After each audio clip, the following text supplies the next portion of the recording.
नमस्कार, मैं Divyanka Tripathi Dahiya crime petrol सतर्क विमेन अगेंस्ट क्राइम की श्रृंखला में आपका स्वागत करती हूँ। आज के इस केस में आप एक ऐसे जघन्य अपराध देखेंगे कि कैसे एक मानव शरीर के टुकड़े टुकड़े किए गए। ये लड़कियां कौन थी, क्या हुआ होगा इनके साथ कि इन्हें इतनी बर्बरता से मारा गया, इन्हें ऐसी सजा मिली। मतलब इंसान की जान की कीमत इतनी सस्ती है कि उसे कभी भी मार के कहीं भी फेंक दिया जाए। क्या देश का संविधान और कानून का खौफ इन अपराधियों के मन में खत्म हो चुका है? अब इन्हें किसी बात का डर नहीं।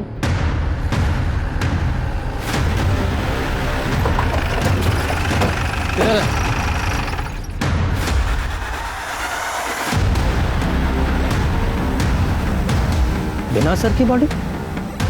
स्मिता जी चलो जरा आसपास देखो, बॉडी का सर कहाँ है? जी सर।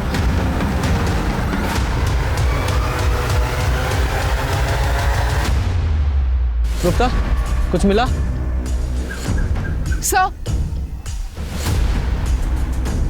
सर जैसे आपने देखा लाश पे कपड़े नहीं थे, सिर भी गायब है। सर बॉडी को देख के लगता है 1-2 दिन पहले मौत हुई। सर ये देखिए, गर्दन को जिस तरह से काटा गया है ऐसा लग रहा है जैसे किसी आरी का इस्तेमाल किया गया है। तो पेड़ काटने वाली आरी होती ना, वैसे। सर ये देखिए, ये जलने का निशान, लेकिन काफी पुराना है। और रेत? नहीं सर, बॉडी की हालत इतनी खराब है कुछ बोल नहीं सकते। सर इसका सिर आसपास कहीं नहीं मिला। हो सकता है कहीं दूर फेंक दिया गया ताकि इसकी पहचान ना हो सके, या फिर ये भी हो सकता है कि कोई जंगली जानवर ले गया, पर ऐसा भी कुछ नहीं मिला जिससे इसकी शिनाख्त हो सके। ये आसपास बहुत सारा ब्लड है और काफी ब्लड सूख भी चुका है। इस ब्लड को सैंपल के लिए लैब में भेजो, बॉडी को पोस्टमार्टम के लिए भेजो, और साथ ही चेक करो कि पूरे मिर्जापुर में कितने मिसिंग कंप्लेंट है। जी सर। इंसान एक हफ्ते में अपनी जिंदगी बदल लेता है, लेकिन हमारी मिर्जापुर की पुलिस एक हेडलेस बॉडी की शिनाख्त तक नहीं कर पाई एक हफ्ते में। पुलिस और प्रशासन का ऐसा ही ढीला रवैया अपराधियों के मनोबल को बढ़ावा देता है और वो खुलेआम जुर्म करके निकल जाते हैं। चलिए हमारे पुलिस इंस्पेक्टर सर से ही पूछते हैं कि एक हफ्ते बाद भी पुलिस हाथ पे हाथ रख के क्यों बैठी है। सर बताइए। सर तहकीकात चल रही है, प्लीज। Thank you sir. अपराधियों को पकड़ने की क्या योजना है आपके पास? सर हमेशा की तरह पुलिस के पास इस केस के लिए भी एक ही जवाब है कि तहकीकात जारी है। ये तहकीकात की ABCD ही नहीं आती और माइक उठा के कुछ भी बोलने लगती है नंदिनी। मीडिया ने ना दिमाग खराब करके रखा है मेरा। PM रिपोर्ट का क्या हुआ शर्मा? सर पोस्टमार्टम रिपोर्ट से पता चला लड़की की उम्र 20-22 साल थी और मौत का समय 4 जनवरी को दोपहर 3 से 5 के बीच। यानी कि जब हमें बॉडी मिली उसको 2 दिन पहले। जी सर, सेक्सुअल असॉल्ट या रेप का कोई निशान नहीं है, लेकिन लड़की सेक्सुअली एक्टिव थी। इसका मतलब है इस रिपोर्ट से भी कोई क्लू नहीं मिला जिससे इस लड़की की शिनाख्त हो सके। शर्मा, इस लड़की की डिटेल्स मीडिया के साथ शेयर करो और अनाउंस करो कि जो भी इस केस में हमारी मदद करेगा उसे 25,000 का इनाम दिया जाएगा। शायद कोई मदद के लिए सामने आए। सर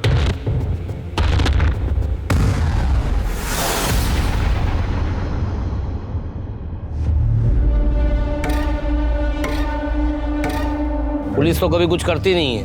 ये केस मिर्जापुर की छवि खराब कर रहा है। खूनी को पकड़ना पुलिस का काम है। पुलिस अपना काम कर रही है और हम तो पूरा सहयोग कर रहे हैं ना।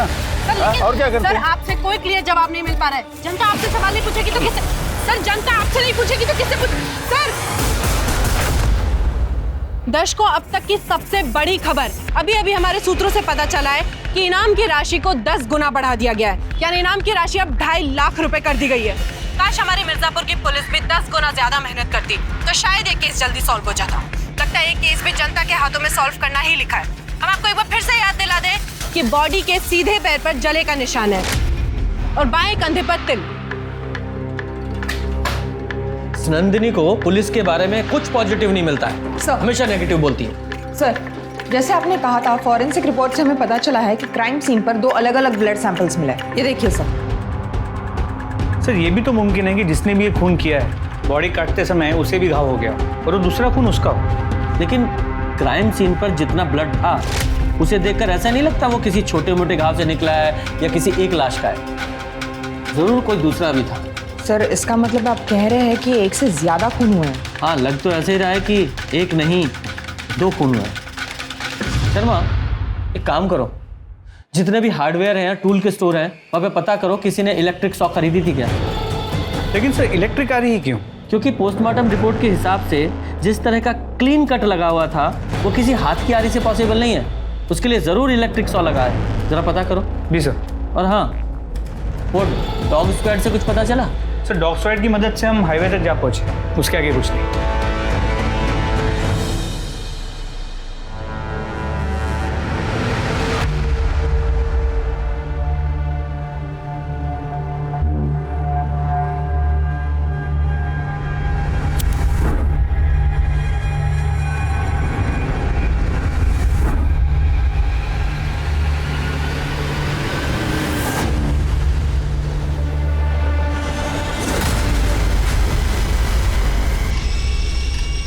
साहब, साहब हमें बड़े साहब से बात करनी है। क्या बात करनी है?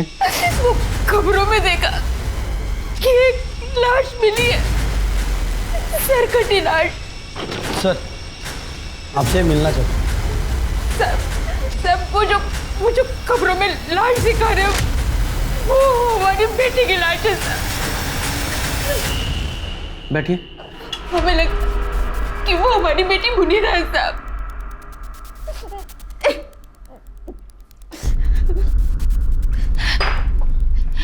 आराम से बताइए, आपका नाम क्या है? साहब मेरा नाम शबनम अंसारी है साहब। लेकिन आपको कैसे पता चला वो मुनीरा ही है? सर, जब वो 10 साल की थी तो खाना पकाते हुए उसका सीधे पैर की एड़ी जल गई थी और अब तक वो नहीं जानते साहब।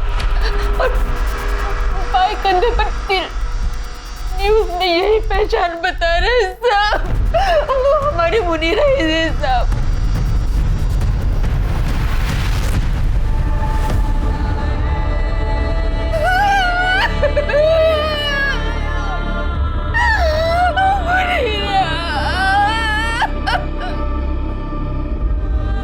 साहब हम घर में मोमबत्ती और दिया बनाने का काम करते हैं साहब, और हमारी मुनीरा मिर्जापुर की दुकानों में उसे बेचा करती थी।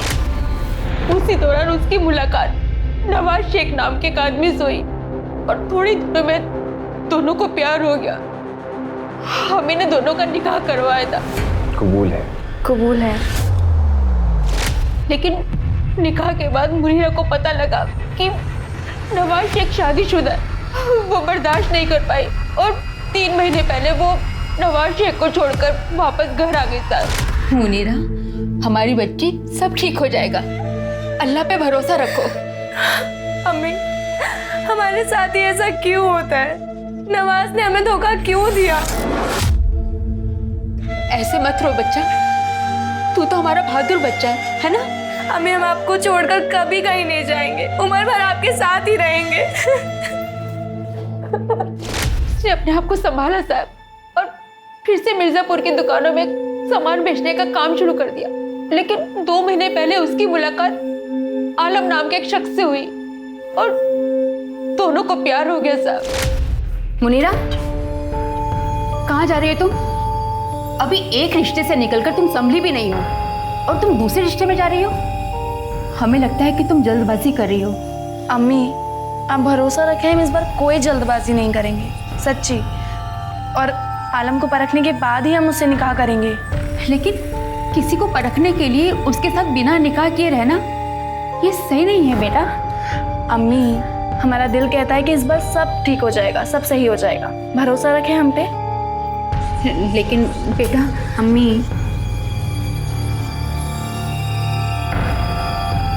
अल्लाह हाफिज। अल्लाह हाफिज। वो अक्सर हमसे मिलने आया करती थी साहब, लेकिन 2 हफ्ते से उसने मिलने आना बंद कर दिया। तब फोन भी बंद है साहब। आप हमें नवाज और आलम का पता बताइए प्लीज। साहब हमें नवाज का पता तो मालूम है, लेकिन आलम का पता नहीं मालूम।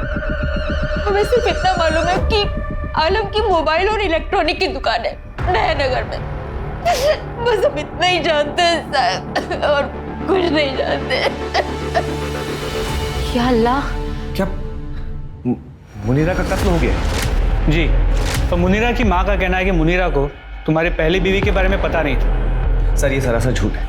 देखिए, हम मानते हैं कि हमारे मजहब के अंदर एक से ज़्यादा निकाह करने की हमें इजाज़त है, लेकिन पहली बीवी के बगैर इजाजत के हम दूसरी शादी नहीं कर सकते। और मुनीरा को यह सब बात पता थी कि हमारा निकाह पहले से ही नुसरत के साथ हो चुका है,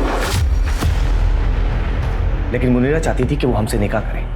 हमने उसे पहले ही मना कर दिया था, लेकिन फिर भी वो हमारे पीछे हाथ धोकर पड़ी थी। मुनीरा हमें धमकी देने लगी, अगर हमने उससे निकाह नहीं किया तो हमारे घर के बाहर जो अपनी जान दे देगी। ये क्या करते साहब, उस पे जैसे कोई भूत सवार था और हम किसी की मौत का बोझ नहीं उठा सकते थे, इसलिए हमने ही नवाज को कहा था कि उससे निकाह कर ले। मुनीरा से निकाह करने के बाद वो हमारी जिंदगी में नासूर बनने लगी। जब भी हम काम के सिलसिले में घर से बाहर जाते, वो नुसरत से लड़ाई झगड़ा करने लगती है। नुसरत, हमने तुम्हें मना किया है ना, जब तक हम किचन में हो तो अंदर मत आया करो। मुनीरा, हम बस पानी लेने आए थे। हाँ तो इंतजार कर सकती थी ना, जब तक हम खाना बना रहे थे। मुनीरा चाहती थी कि हम नुसरत को छोड़ दें, लेकिन हमने उसे साफ साफ इनकार कर दिया कि हम नुसरत को नहीं छोड़ सकते। उसके बाद हमारी जिंदगी बद से बदतर बनने लगी और 3 महीने पहले अचानक मुनीरा घर छोड़कर चली गई। तो तुमने उसे ढूंढने की कोशिश नहीं की? तुम्हारी बीवी थी वो? जी सर, हमारी बीवी थी, लेकिन आपने सुना होगा ना कि तुम रूठे हम छूटे। हमें लगा कि भला टल गई, इसीलिए हमने उसे कांटेक्ट करने की कोशिश नहीं की। आलम को जानते हो? आलम? कौन आलम सर? 4 जनवरी को तुम दोनों कहा था। सर हम बदायूं गए थे अपने एक रिश्तेदार के निकाह में और रात को लौट के वापस आए थे। तुम्हारे सभी रिश्तेदारों की डिटेल चाहिए हमें। जी। तो जब तक ये केस सॉल्व नहीं हो जाता तुम लोग शहर छोड़ के नहीं जा सकते। जी सर।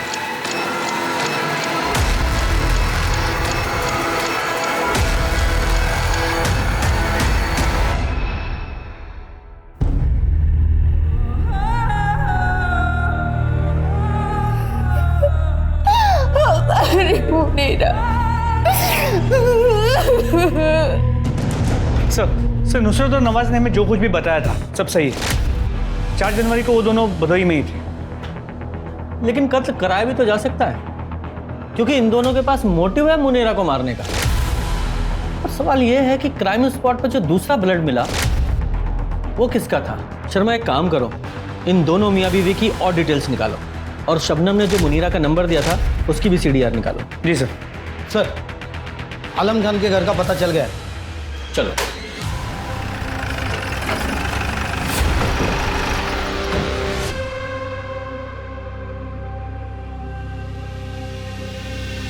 ये आलम यहीं रहता है? जी साहब, पर वो तो कई दिनों से लापता है और उसने तो कमाल भाईजान का 2 महीने का किराया भी नहीं दिया है। कहाँ रहते हैं कमाल भाईजान? जी साहब, ये पीछे रहता है। गुप्ता, चाबी लेके आओ। सर। साहब, खाना भी यहीं पर खाता है और 1 महीने से पैसे भी नहीं दिया है। कहता है आज दूंगा कल दूंगा, ऐसे ही घुमा रहा है। साहब, बिरयानी खाएंगे क्या? नहीं नहीं सर, चाबी मिल गई।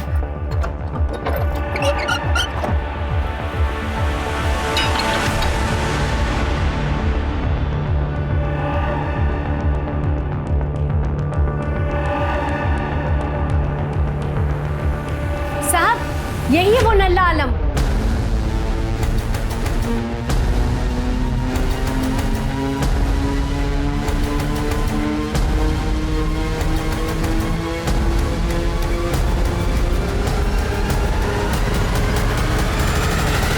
सर, ये देखिए, इसमें कुछ है।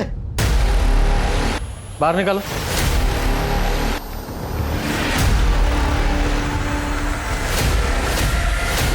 या अल्लाह, क्या है इसमें?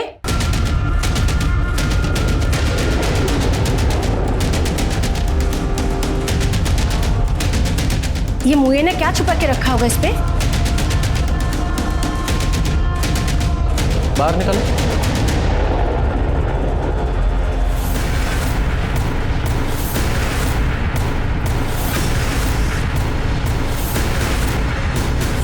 या अल्लाह, ये क्या है? किसका सर है? जाइए बाहर जाइए। हाँ जाइए। पुलिस का शक सही साबित हुआ। आलम के घर 2 सर मिलने का मतलब था कि 2 कत्ल हुए थे। DNA टेस्टिंग से यह भी साबित हो गया कि एक सर उनमें से मुनीरा का था, लेकिन दूसरा सर किसका था और उसका धड़ कहाँ था ये नहीं मालूम चल रहा था। क्या आलम इन दोनों का कातिल था? क्या उसने इन दोनों के सर अपने घर में यादगार की तरह रखे थे? अगर नहीं तो कातिल कौन था? क्या ये दोनों मामले अलग अलग थे? और अगर अलग अलग थे तो दोनों सर आलम के ही घर में क्यों मिले एक साथ?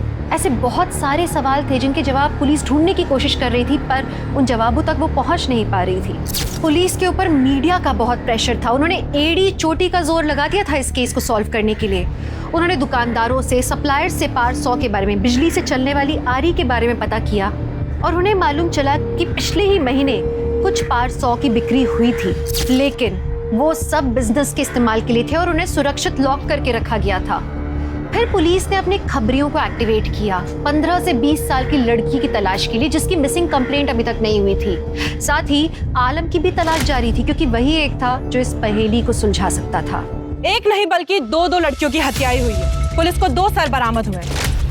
इसी के चलते मिर्जापुर में भी 2 गुनी दहशत बढ़ गई है। पुलिस और प्रशासन पर भी 2 गुनी कीचड़ उछाली गई है। आखिर पुलिस कब तक इस केस में ढिलाई देती रहेगी?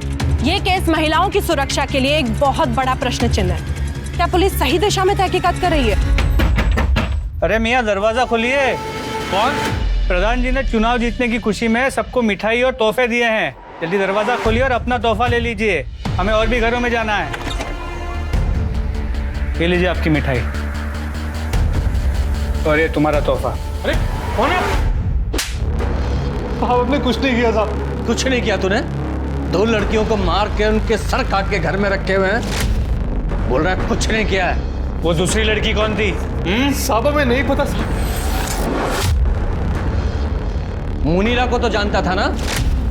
हाँ साहब, मुनीरा को तो मैं जब हम पिछले साल नवंबर में मिले थे साहब, हम दोनों ने बहुत अच्छा टाइम बिताया था। वो बाद में निकाह पर जोर डालने लगी थी साहब।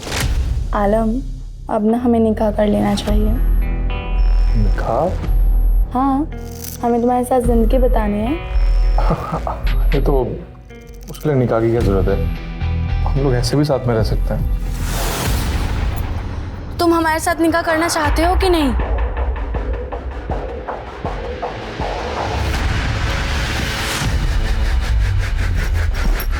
चल निकल यहाँ। पर आलम, कैसा कर सकते हो तुम हमारे साथ ऐसा? हो गया अब हमारा। पर आलम, बोला ना, दोबारा कभी शक्ल में दिखाना आपने। चल निकल। पर आलम मेरी बात सुनो। निकल। खुदा हाफिज।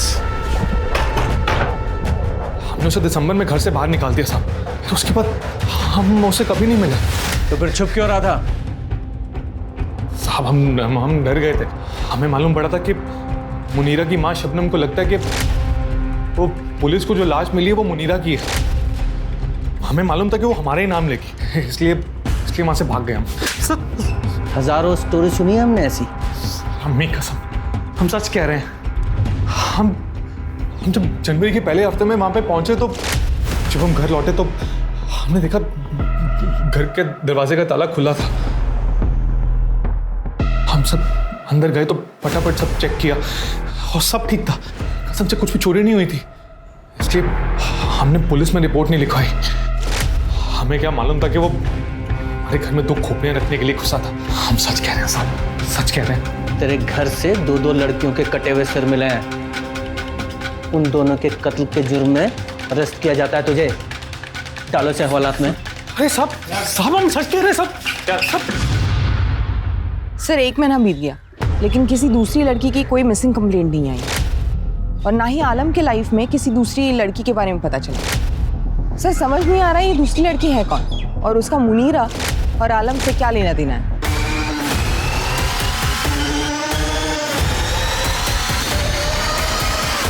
तो मुझे लगता है किसी ने जानबूझकर दोनों सिर आलम के घर में रखे थे ताकि उसे फंसा सके। हाँ, लेकिन आलम को फंसाने के लिए तो मुनीरा का सर ही काफी था। 2 क्यों? मुझे लगता है ये आलम ही कातिल है। इसे अच्छे से तोड़ो, सब बकेगा। एक्सक्यूज मी सर, खबरी का। हेलो, कौन से एरिया में? ठीक है सर। खबरी ने बताया कि मिर्ज़ापुर के बाद मॉडल टाउन में एक योगिता नाम की लड़की एक मुस्लिम लड़के के साथ जनवरी के पहले वीक में भागी है, लेकिन योगिता के फैमिली वाले इस बात के बारे में किसी से बात ही नहीं कर रहे। योगिता कहाँ है? मतलब अपनी ससुराल में होगी दिल्ली में, और कहाँ? ससुराल में होगी? मतलब उसकी शादी हो गई? कब? 2 महीने पहले। 2 महीने पहले उसकी शादी हो गई। आपके किसी भी पड़ोसी को नहीं पता? हाँ, नहीं पता पड़ोसियों को। हमने किसी को शादी में बुलाया नहीं था। छोटे रूप में की थी शादी। कोई दिक्कत? आपके दामाद का नाम क्या है? लक्ष्मण चौरसिया। फोटो दिखाइए। फोटो दिखाओ।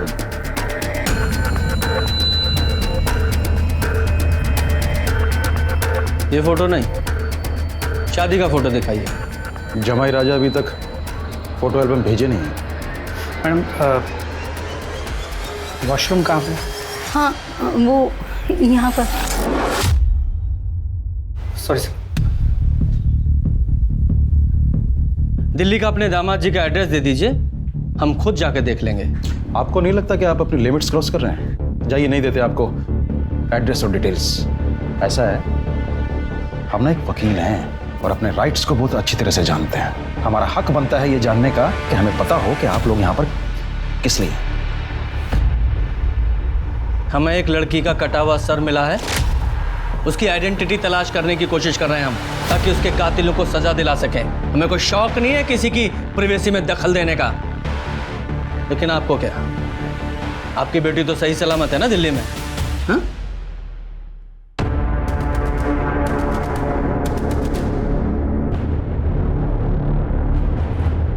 चलो Sharma,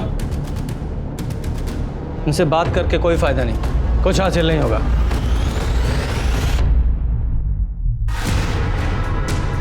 sir. Sharma very good. इसमें लगे बालों को तुरंत डीएनए टेस्ट के लिए भेजो और उनसे कहो कि इसकी रिपोर्ट जल्द से जल्द भेजें। सर। पुलिस के अनुसार उन्होंने एक सस्पेक्ट को पकड़ा है। क्या ये पुलिस का कोई स्टंट है ताकि जनता का गुस्सा कुछ देर के लिए शांत हो सके? सर क्या पुलिस ने एक निर्दोष आदमी को जेल में डाल दिया है ताकि खुद बिना किसी शर्म के बाहर घूम सके? क्या लगा रखा है ये? तुम्हारा काम पब्लिक को सिर्फ फैक्ट्स बताना है, ना कि टीआरपी के लिए न्यूज के नाम पर सेंसेशन फैलाना। और ये आधी अधूरी जानकारी पब्लिक में सिर्फ भय और उत्सुकता पैदा करती है और कुछ नहीं। तो तुम्हें क्या बार बार बोलती हो पुलिस कुछ नहीं कर रही है, पुलिस कुछ नहीं कर रही है? तुम्हें क्या पता है हम क्या कर रहे हैं या क्या नहीं कर रहे हैं? हा? हम हर 2 मिनट में माइक लेकर पब्लिक को नहीं बताते कि हम क्या कर रहे हैं क्या नहीं कर रहे हैं। इसका मतलब ये नहीं कि हम कुछ कर नहीं रहे हैं। और केस के बारे में सारी जानकारी पब्लिक डोमेन में दे देंगे तो केस को नुकसान होगा कि नहीं होगा? जितनी जानकारी तुम्हारे पास है उसके सिर्फ फैक्ट्स पब्लिक को बताओ, पब्लिक तुम्हें थैंक यू बोलेगी। मैम हमारी बात तो सुनिए। हमने कुछ नहीं किया मैम, हम कुछ नहीं जानते सर, सच बता रहे हैं हम।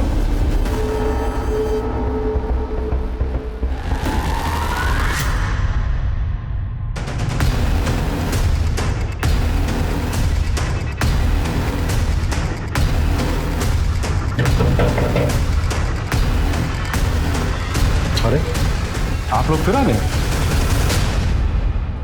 ये कंघा आप ही का है ना? तुम क्यों बोल रही हो? हम है ना यहाँ पर। ये कंघी हम आप लोगों के घर से लेकर गए थे। इस पर लगे बालों को हमने डीएनए टेस्ट के लिए भेजा और हमारे पास जो कटा हुआ सर है उसके बालों से मैच कराया। दोनों का डीएनए मैच हुआ है। आप लोगों के घर में आपके अलावा आपकी बेटी ही रहती थी। हमारे पास जो कटा हुआ सर है योगिता का है। नहीं, ऐसा नहीं हो सकता।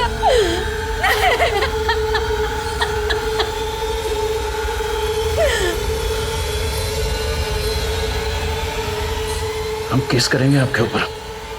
आपने इलीगल तौर पे हमारे घर से कंघा लिया है, ये अनऑफिशियल है। और एक बात बताएं आपको, कोर्ट में ना ये डीएनए रिपोर्ट खारिज हो जाएगी 1 सेकंड में। हम तुम्हारी बेटी के कातिलों को ढूंढने की कोशिश कर रहे हैं और तुम हम पर मुकदमा ठोकने की बात कर रहे हो। कहीं ऐसा तो नहीं कि तुमने ही अपनी बेटी को मारा है? हम क्यों मारेंगे योगिता को? तो तुम बताओ। झूठ बोला है ना हमसे? केस में झूठी जानकारी दी है तुमने हमें। तुम लॉयर हो ना, अच्छी तरह से जानते होगे कि झूठी जानकारी देने के जुर्म में मैं तुम्हें अरेस्ट कर सकता हूँ। मैं अरेस्ट करके थाने लेके जाऊंगा, वहां तुम्हारा डीएनए टेस्ट करूंगा, तुम्हारे हलक में से निकलवाऊंगा फिर। सर वो योगी। ठीक है सर, हम सच बताते हैं। हम मानते हैं कि हमने योगिता की शादी वाली बात और उसके दिल्ली में रहने वाली बात को झूठ बोला है। वो कुछ दिन पहले अचानक गायब हो गई थी और हमने सोचा कि वापस आ जाएगी, इसलिए पुलिस में कंप्लेंट नहीं किए थे बस। योगिता आपके घर से 4 जनवरी को गई थी ना? आप हमारी वाइफ से सवाल क्यों पूछ रहे हैं? हम बता रहे हैं आपको कि 4 जनवरी था। इससे ज्यादा हमें कुछ नहीं पता है। शर्मिंदगी की वजह से हम मिसिंग कंप्लेंट नहीं किए थे बस।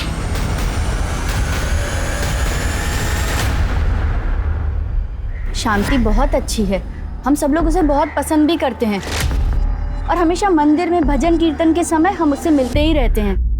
लेकिन उसका पति धर्मपाल, हम लोग उससे दूरी बनाकर रखते हैं। क्यों? बड़ा टेढ़ा और कमीने टाइप का इंसान है धर्मपाल, और वकील तो उससे भी वाहियात है। केस के नाम पर पैसे लूटता है। ऐसे लोगों के वजह से लोग डरते हैं वकीलों से। और मैडम, वो 3 नंबर गली वाली भावना, वो बता रही थी कि शायद योगिता का चक्कर किसी दूसरे धर्म वाले लड़के के साथ था। और जब ये बात धर्मपाल को पता चली तब तो उसने घर पर बहुत ज्यादा बवाल खड़ा कर दिया था। इस धर्मपाल को अपनी बेटी योगिता के अफेयर के बारे में पता था, लेकिन ये बात इसने हमें नहीं बताई। पर आगे भी हम उससे मदद की कोई उम्मीद नहीं रख सकते। लेकिन मुझे पता है कौन हमारी मदद कर सकता है।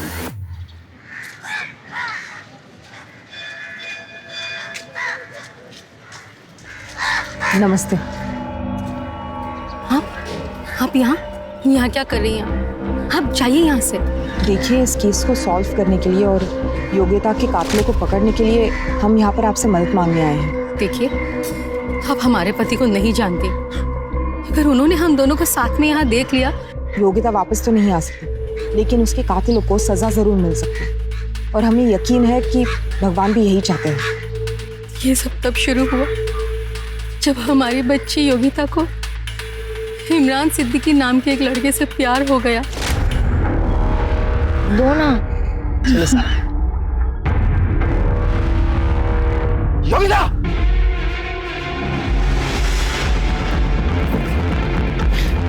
अंकल, बस पकड़ से। खड़िया। पापा एक बार सुनिए तो सही। पापा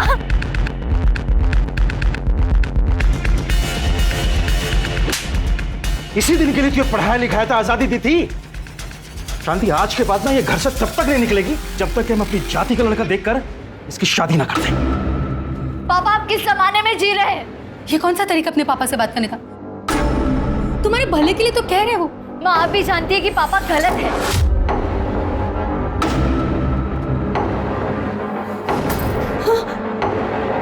अगर दोबारा आपने हम पे हाथ उठाने की कोशिश की तो हम पुलिस कंप्लेंट कर देंगे। अगर आप वकील हैं तो हम भी अपने अधिकार जानते हैं और हम 20 साल के हो चुके हैं। अगर इस देश में हम अपने मर्जी से वोट कर सकते हैं ना, तो हम शादी भी अपने मर्जी से ही करेंगे। हम भी देखते हैं कि कैसे करते हैं। Happy birthday to you। Yogita,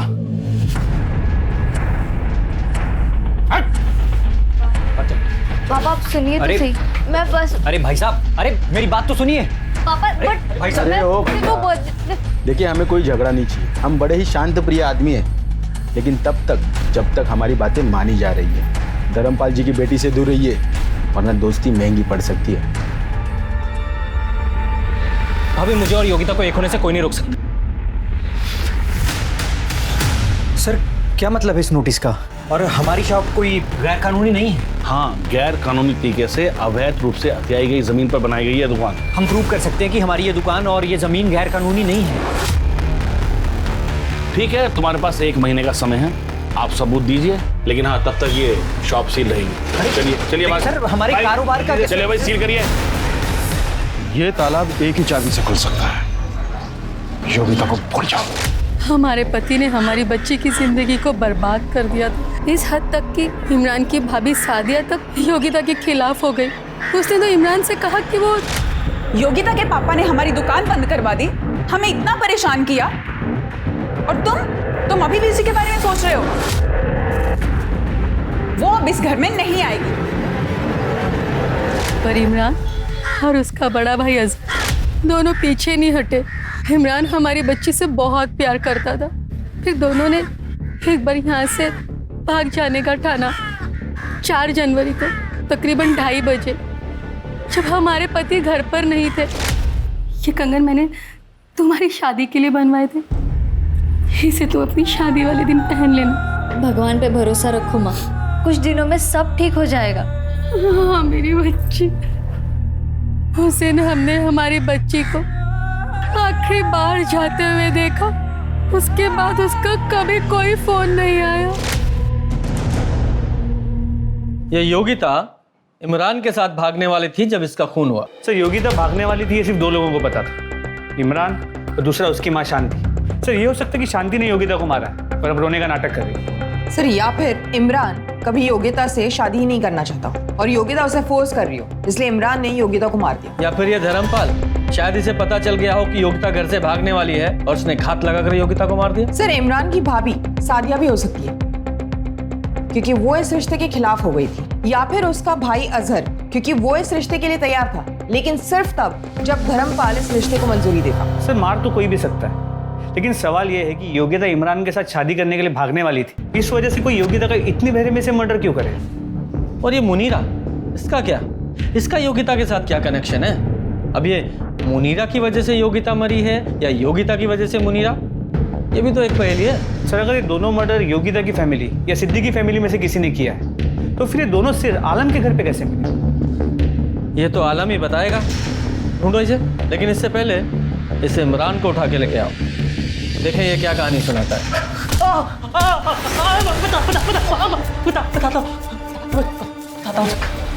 बोल। हाँ हम 4 तारीख को मिलने वाले, भागने वाले थे। वो हमें हाईवे के पास मिलने वाली थी, पर वो वहाँ कभी आई नहीं। हमें क्या पता कि वो आई या नहीं, तेरे दिमाग में कुछ अलग खिचड़ी पक रही हो।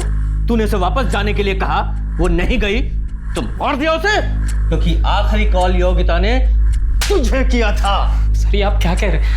हम उसे क्यों मारेंगे? हम तो उससे शादी करने वाले थे। हम दोनों इसलिए तो उस रोज अपने अपने घर से भागे थे। फिर पता नहीं अपने बाप के डर से शायद उसने अपने कदम पीछे खींच लिए। हमें इसी बात का तो सबसे ज़्यादा दुख हुआ था कि उसने हमें ये बात बताने की जहमत तक नहीं उठाई। उस रोज़ इंतज़ार करते हुए हमने उसे बहुत से कॉल और मैसेजेस किए, पर उसने एक भी कॉल का रिप्लाई नहीं दिया सर। फिर जैसे तैसे हमने अपने आप को संभाला और अपनी ज़िंदगी में आगे बढ़ने की कोशिश करने लगे।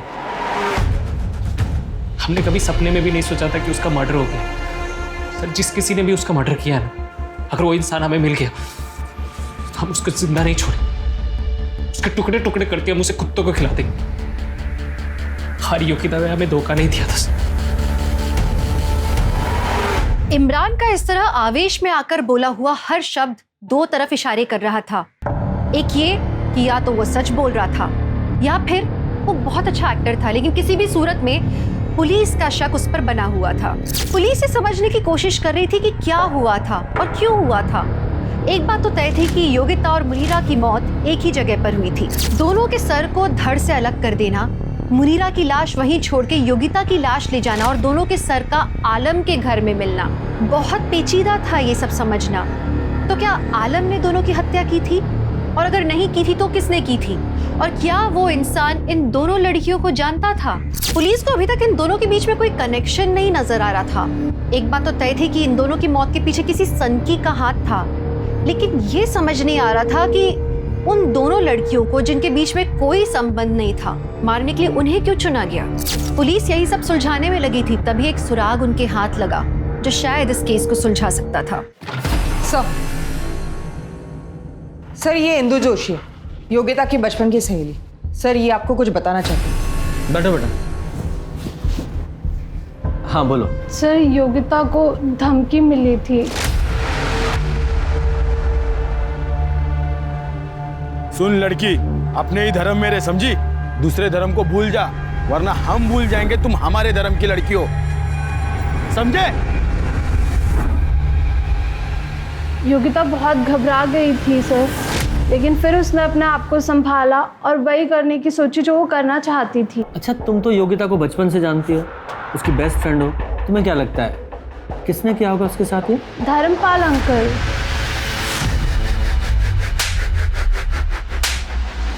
बोल बोल बोल। जितना मारना है ना मार लो, लेकिन मैंने कुछ नहीं किया है। योगिता के बहाने में उस लड़के का भूत उतारना चाहता था, इसलिए उन्हें भेजा था। उसे धमकाने के लिए। और जब वो नहीं डरी तो उसे मरवा दिया। नहीं, मैं अपनी बेटी को कभी नहीं मार सकता। एक बाप होने के नाते उसकी रक्षा कर रहा था, उसके धर्म की, उसकी संस्कृति की। कौन सा गुनाह कर रहा था? मॉडर्न होने का मतलब ये नहीं है कि आप अपने धर्म को भूल जाएं। मुनीरा को जानते हो? कौन मुनीरा? मैं किसी मुनीरा को नहीं जानता हूं। इसे? नहीं। शर्मा, जरा इधर आओ। ये धर्मपाल इससे ज्यादा बोलने वाला है नहीं। ये नवाज और नुसरत के बारे में और पता करो।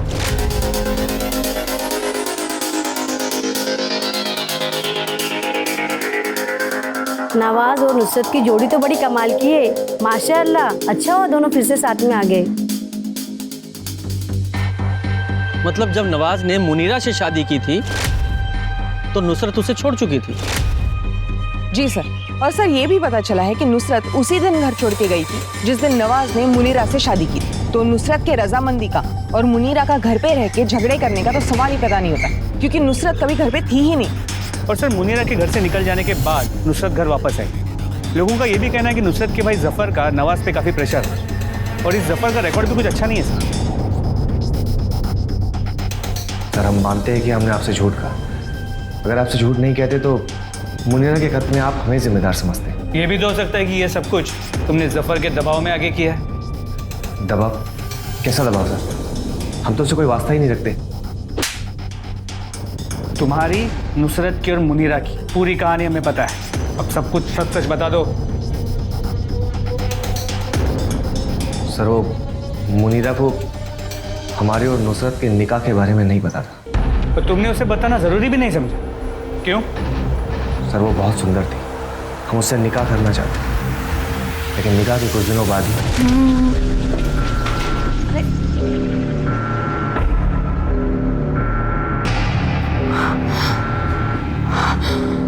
उस दिन के बाद से मुनीरा और हमारे बीच में झगड़ा होने लगा, तनाव बढ़ने लगा। फिर एक दिन वो घर छोड़कर चली गई। तो तुम क्या उम्मीद करते थे? वो जश्न मनाती? और जफर अहमद, उसका इस सब में क्या रोल? देखिए साहब, हमने आपको पहले ही बता दिया, जफर भाई से हमारा कोई वास्ता नहीं है। उनके कारनामों की वजह से हमारा परिवार उनसे बात करना तो दूर, उनकी शक्ल तक देखना पसंद नहीं करते हैं। क्या जनाब, लोग तो कुछ भी कहते रहते हैं। अरे नुसरत तुमसे कोई वास्ता ही नहीं रखती थी तो वो क्या बोलेगी? चलिए मान लीजिए ऐसा होता भी तो आपको क्या लगता, हम जीजू का निकाह ही क्यों होने देते मुनीरा से? ठीक है, जाओ। सलाम सर। सर आपने इसे जाने क्यों दी? ये इतनी आसानी से बोलने वाला नहीं था। नजर रखो इस पे, जरूर कोई लीड मिलेगी। सर आपके लिए चाय। गुप्ता, मैंने चाय मंगाई? नहीं। तो लेके चलो। इस केस में हर बार डेड एंड पे पहुंच जाते हैं, कुछ हाथ नहीं लग रहा है। अगर ये सभी निर्दोष हैं तो फिर इन दोनों लड़कियों को मारा किसने? ये योगिता की बॉडी कहाँ है?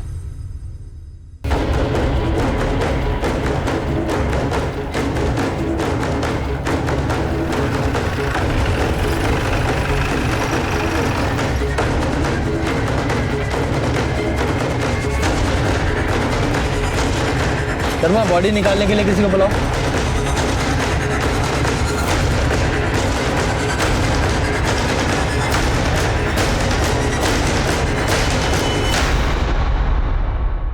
सर बॉडी पूरी तरीके से गल चुकी है और देख के कहना मुश्किल होगा कि इसकी मौत कब हुई है, लेकिन अगर यही योग्यता है, इसका मतलब करीब 1 महीने से भी ज्यादा हुआ है इस लाश को यहाँ नाले में पड़े हुए। अगर इस बॉडी को 1 महीने से ज्यादा इस तालाब में पड़े हुए हो गया है और ये योगिता है तो इसका एक ही मतलब निकलता है कि इसे भी मुनीरा के साथ ही मारा गया था और उसकी बॉडी को यहाँ लाकर डंप कर दिया गया। बॉडी के सिर्फ 4 ही टुकड़े हैं। शायद बॉडी को इसलिए टुकड़े किए गए ताकि ट्रांसपोर्टेशन में आसानी हो, ताकि किसी छोटी गाड़ी मतलब बाइक, स्कूटर, रिक्शा पे ट्रांसपोर्ट किया जा सके। एग्जैक्टली। इसकी एक टांग गायब है। इधर ड्राइवर्स को बुलाओ और उसे खोजने की कोशिश करो। सर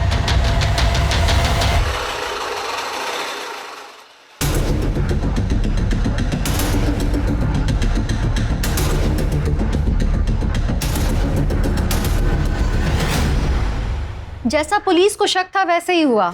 आलम खान के घर मिला दूसरा सर योगिता का ही था। डीएनए रिपोर्ट में तो ये पता लग ही गया था, साथ ही पोस्टमार्टम रिपोर्ट में ये पता चला कि मुनीरा की तरह ही योगिता को भी मारा गया था। दोनों के साथ सेक्सुअल असॉल्ट नहीं हुआ था, लेकिन दोनों की मौत में एक अंतर था, वो ये कि योगिता के शरीर को 4 टुकड़ों में काटा गया था पावर सॉ यानी बिजली से चलने वाली आरी से। पुलिस से पता लगाने की कोशिश कर रही थी कि शहर में किस किस के पास ऐसी पावर सॉ है, लेकिन इसी बीच एक ऐसा क्लू मिला जिससे इस केस को एक नया मोड़ मिल गया।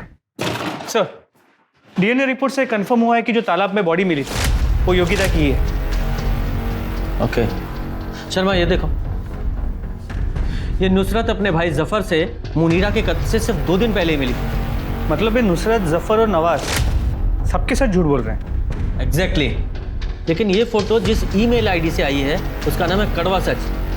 मैंने पूजा को बोला है साइबर सेल से जरा डिटेल निकालिए इस आईडी की। सर, लगता है कोई गुमनाम रह के हमारी मदद करने की कोशिश कर रहा है। हाँ, पर इसका मतलब ये भी तो है कि जिसने फोटो भेजी है उसे पता है कि जफर, नवाज और नुसरत हमें क्या बताया है। हमने आपको पहले ही बता दिया, जफर भाई से हमारा कोई वास्ता नहीं है। हम जीजू का निकाह ही क्यों होने देते मुनीरा से? अब ये बातें हमने पब्लिक डोमेन में तो रखी नहीं है। एक काम करते हैं, इन तीनों से पूछताछ करने से पहले जिसने ये फोटो भेजी है उससे पूछताछ करते हैं। सर, आपको यकीन नहीं होगा ये फोटो हमें किसने भेजी है। किसने? तो ये हृदय परिवर्तन कैसे हो गया? सर, हमने आपकी मदद करने के लिए वो फोटो भेजी और आप हम पे ही शक कर रहे हैं। हाँ, कर रहे हैं शक। उसका रीजन है, आपने जिस जफर का हमें फोटो भेजा है, हमें पता है कि तुम उसके रेगुलर कांटेक्ट में थी। ये लो, आपके सारे कॉल रिकॉर्ड्स, साफ पता चल रहा है उसके रेगुलर टच में हो तुम। बोलिए, क्या माजरा है? सर, कुछ समय पहले जब हम अंडरवर्ल्ड की स्टोरी और रफीक गैंग के मर्डर की स्टोरी कवर कर रहे थे, तब हम जफर से मिले थे और हमें एक दूसरे से प्यार हो गया। हम एक दूसरे के बहुत करीब आ गए थे। लेकिन कुछ टाइम पहले जब हमने उसे एक लड़की के साथ रंगे हाथों पकड़ लिया, तब हमें उससे बदला लेना था। जफर ने हमें बताया कि उसकी बहन नुसरत ने उससे सारे कॉन्टैक्ट ख़त्म कर लिए, लेकिन जब हमने उसे नुसरत से मिलते देखा तो उसका फ़ोटो क्लिक कर लिया, वही फ़ोटो आपको भेज दिया ताकि तुम्हारा बदला पूरा हो सके। सर, हमें हमारा बदला चाहिए और आपको सबूत। अगर ये फ़ोटो आपको इस केस को सॉल्व करने में मदद करता है तो हम किसी को नहीं बताएंगे कि ये फ़ोटो हमने आपको दिया है।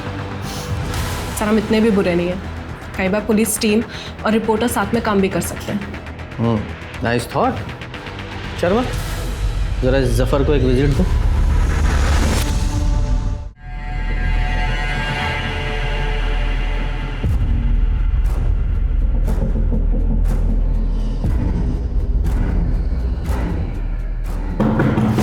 कौन है भाई?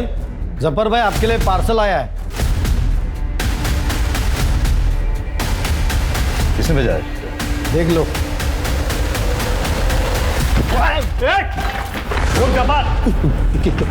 पूरे घर की तलाशी लो। क्या कर रहे हैं आप लोग?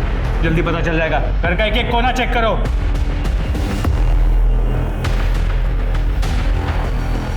सर, 1 मिनट यहाँ आइए। सर, ये देखिए।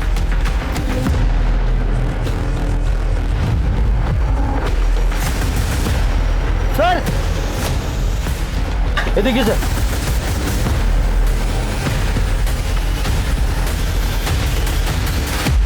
फॉरेंसिक रिपोर्ट से पता चला है तेरे स्कूटर पे जो खून था वो योगिता का था और जो इलेक्ट्रिक आरी पे खून था मुनीरा का। अब तू सीधे सीधे बताएगा कि तेरे हलक में हाथ डाल के उगलवाऊं। बोल। बताता हूँ सर। आलम ने जब मुनीरा को छोड़ा तो उसके बाद मुनीरा ने नवाज को कांटेक्ट किया था। नवाज, आप हमें माफ़ कर दीजिए। हमसे बहुत बड़ा गुनाह हो गया, हम जानते हैं, पर अभी भी हमारा तलाक नहीं हुआ है। आप अभी भी हमारे शौहर हैं। साफ साफ कहिए कि आपका आलम से दिल भर गया है। अब हमारे पास क्या लेने आई आप? जाइए अपनी अम्मी के पास चले जाइए। पर आप मेरे पास। हम इस घर से अब कहीं नहीं जाने वाले। ये हमारे शौहर हैं, इसलिए अपनी ये मनुष्य शक्ल दोबारा कभी मत दिखाना। हम कहाँ जाएंगे? आप अपने घर में हमें पनाह दे दीजिए, हम आप दोनों की खिदमत करेंगे। नवाज ने कहा है वो मुझे दोबारा कभी नहीं छोड़ेगा, लेकिन है तो मर्द साथ, क्या भरोसा। अगर वो मुनीरा को वापस ले आए तो हमारा क्या होगा? कुछ करो भाईजान। तुम समझ नहीं रहे हो जफर। हम मुनीरा और आलम को सबक सिखाना चाहते हैं। मुनीरा हमें छोड़कर गई थी ना, और आलम, उसे इस बात का एहसास नहीं हुआ कि वो नवाज की बीवी पे हाथ डाल रहा है। देखो, हमारा ख्याल रखो और जिंदगी भर हम तुम्हारा ख्याल रखें। नवाज ने पीसीओ से फ़ोन करके मुनीरा को एक सुनसान जगह बुलाया था, पर जब मुनीरा वहाँ आई तो मैं वहाँ पे पहले से इंतज़ार कर रहा था उसका। नवाज,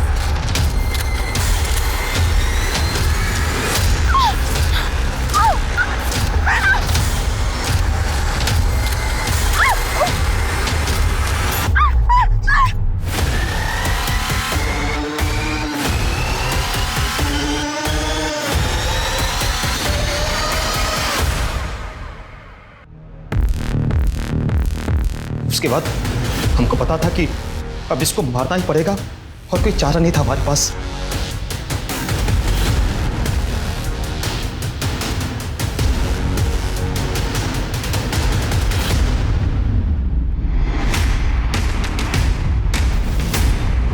उनको मारने के बाद उनके कपड़े उतारे और उनके सर कलम कर दिया ताकि कोई पहचान ना पाए। मुनीरा की लाश तो वहीं छोड़ दिया, योगिता की लाश के टुकड़े करके ताकि ले जाने में आसानी हो तालाब में फेंक दिया। फिर दोनों के कपड़े और बैग जला के रात गटर में बहा दिया। उन दोनों के सर प्लास्टिक में रख के आलम के घर रख दिया।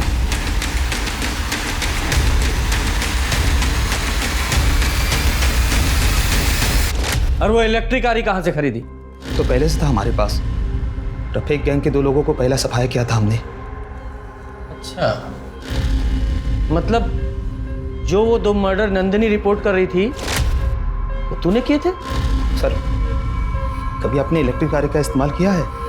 बड़ा मजा आता है, पावर सा आ जाता हाथों में, और खून जब सर घाटी में जो खून उछलता है ना फुहारे की तरह, सर आप कल्पना नहीं कर सकते उसकी। इसके खिलाफ 4 मर्डर की चार्जशीट दाखिल करो। जफर को योगिता और मुनीरा के कत्ल के लिए और नवाज और नुसरत को इस जघन्य अपराध में साथ देने के लिए गिरफ्तार किया गया। मुनीरा ने अपनी जिंदगी में गलत इंसान को चुनने की गलती की, जिसकी कीमत उसने अपनी जान दे के चुकाई। और योगिता, वो तो बस गलत समय पर गलत जगह पर मौजूद थी। वो अपनी पिता की सोच से दूर जाना चाहती थी और बदकिस्मती से एक आदमखोर कातिल के हाथ लग गई, जिसने एक कत्ल को छुपाने के लिए दूसरा कत्ल कर दिया। किसी की जान ले लेना किसी भी मुद्दे का हल हो ही नहीं सकता।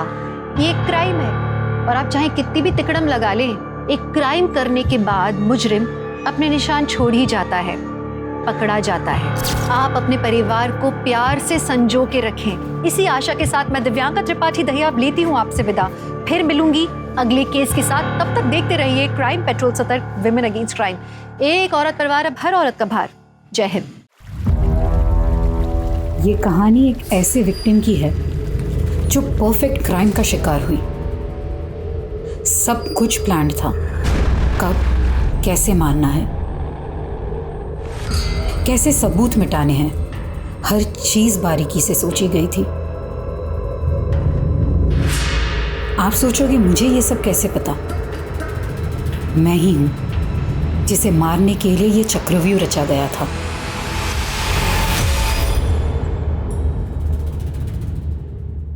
नमस्कार, मैं दिव्यांका त्रिपाठी दहिया क्राइम पेट्रोल सतर्क, विमेन अगेंस्ट क्राइम की श्रृंखला में आपका स्वागत करती हूँ। जिंदगी में अगले पल में क्या हो कोई नहीं जानता, लेकिन फिर भी हम हमेशा आने वाले पल के लिए फ्यूचर प्लान्स बनाते हैं, गोल सेट करते हैं, तैयारियों में लगे रहते हैं। लेकिन जिंदगी हमेशा चौंकाती है, कभी उम्मीद से ज्यादा दे देती है तो कभी उम्मीद से ज्यादा छीन लेती है।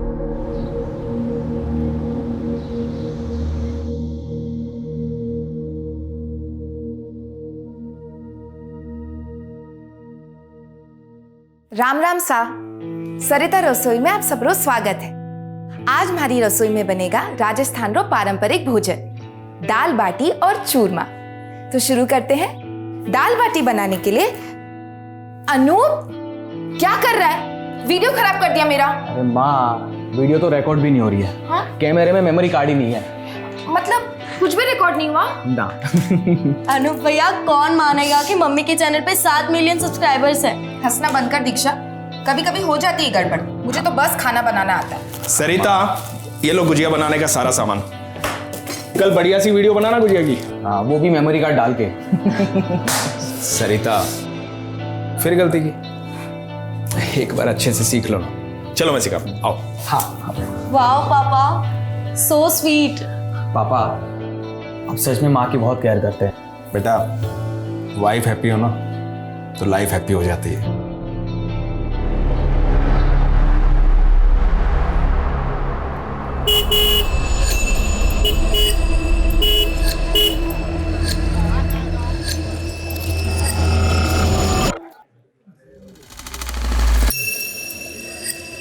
अरे हमको कुछ नहीं सुनना। जब तक हमारी बात बैंक के मैनेजर प्रीतम से नहीं होती तब तक हम यहाँ से नहीं जाएंगे। क्यों भाइयों? नहीं जाएंगे, नहीं जाएंगे, बुला के लेके आओ। नहीं जाएंगे। बाहर भी इतनी भीड़ जमा है, क्या चाहिए इन लोगों को? एक मिनट भाई लोगों, एक मिनट। हाँ देखो, थे लोग कतई भी परेशान ना हो। था का पीसा बिल्कुल सेफ है हमारा ही बैंक में। ऐसे फेक न्यूज पे विश्वास बिल्कुल भी ना करो। हाँ, और वैसे भी हमारे बैड लोन्स काफी कम हो चुके हैं, तो चिंता की कतई बात ना है। लेकिन हम रिस्क क्यों ले? हम रिस्क नहीं ले सकते। हमारी पूरी जिंदगी की जमा पूंजी इस बैंक में है। हमको हमारा अकाउंट खाली करना है। आप क्यों भाई करना है? सुनिए मेरी बात। मेरी बात सुनिए आप। पैसा आज ही चाहिए, आज ही चाहिए। आप मेरी बात। हे रुचिका, मुझे ना वो ओल्ड लोन्स की फाइल्स देखनी है, डेटा शीट प्रिपेयर करना है। बस 5 मिनट लगेंगे। अरे 5 क्या 10 मिनट ले, आजा। वैसे आज पब्लिक ने बहुत बवाल किया ना बैंक में। रोज रोज ऐसे चलेगा तो कैसे काम करेंगे? अरे तेरी लिपस्टिक स्मज हो गई है। हाँ चल तू आजा, मैं 5 मिनट में टचअप करके आती हूँ। हाँ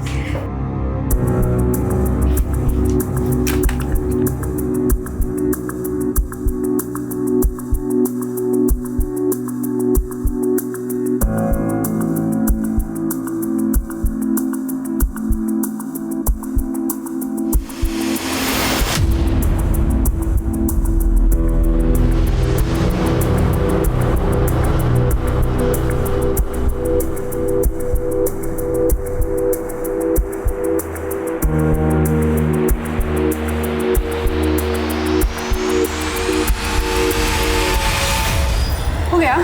हाँ थैंक यू।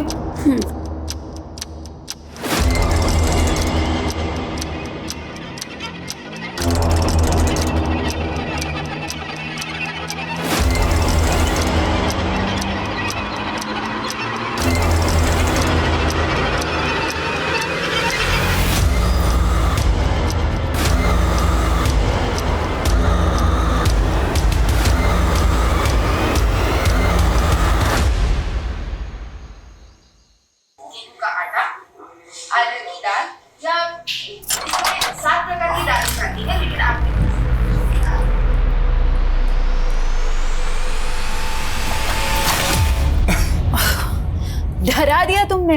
तुम तो कल आने वाले थे ना। ठीक है चला जाता हूँ, कल आता हूँ। अच्छा मिस्टर पतिदेव, मैं दिन गिनती हूँ तुम्हारे आने को, तुम चले जा रहे हो। मैं भी तुम्हें बहुत मिस कर रहा था। बाय द वे, मैंने तुम्हारे लिए स्पेशल डिश बनाई है। रियली? वाओ, क्या बनाया तुमने मेरे लिए? दाल बाटी। वो रसोई वाली औरत का वीडियो देख के? हाँ वो मुझे बहुत पसंद है ना, मतलब वो उसका खाना बनाने का स्टाइल। एक नंबर के फ्लर्ट हो ना तुम। Thanks for complement. फ्रेश हो जाओ।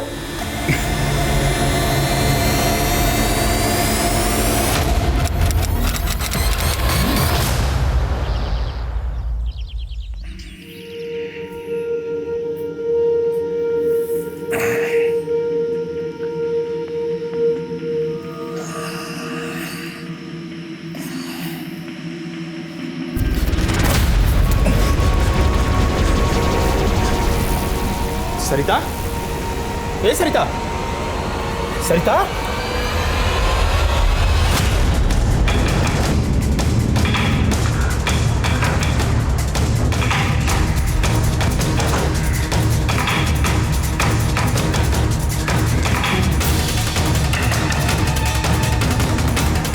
सर विक्टिम का नाम सरिता अग्रवाल है।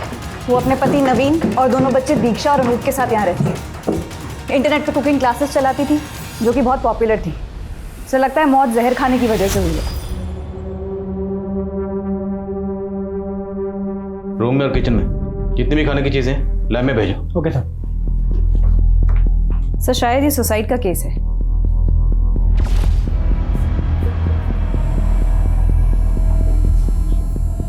कल का कार्यक्रम, अगर किसी शख्स के जहन में खुदकुशी का ख्याल चल रहा हो तो कल की प्लानिंग करेगा।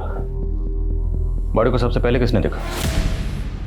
मेरे बेटे ने दरवाजा नॉक किया, तब मेरी आंख खुली थी सर। पापा अनुप आ रहा हूँ। क्या हो बेटा? पापा जयपुर के लिए 2 कैब चाहिए थी माथुर जी को, और ये डिटेल्स भेजी। ममा ममा सरिता, ममा सरिता, पापा ये है सरिता, ममा सरिता। तो आपकी बीवी की लाश तो ऊपर बेडरूम में पड़ी हुई, बिल्कुल बेड के पास। जगह जगह जिस तरह से उन्होंने वॉमिट कर रखा है, जाहिर है उनकी तबीयत रात को बहुत ख़राब हुई होगी, काफ़ी तड़पी होंगी, और आपको मदद के लिए भी बुलाया होगा। आपने कुछ नहीं सुना? मुझे नींद ना आने की प्रॉब्लम है सर। नींद की गोलियां लेके सोता हूँ, शायद इस वजह से कुछ सुनाई नहीं देता।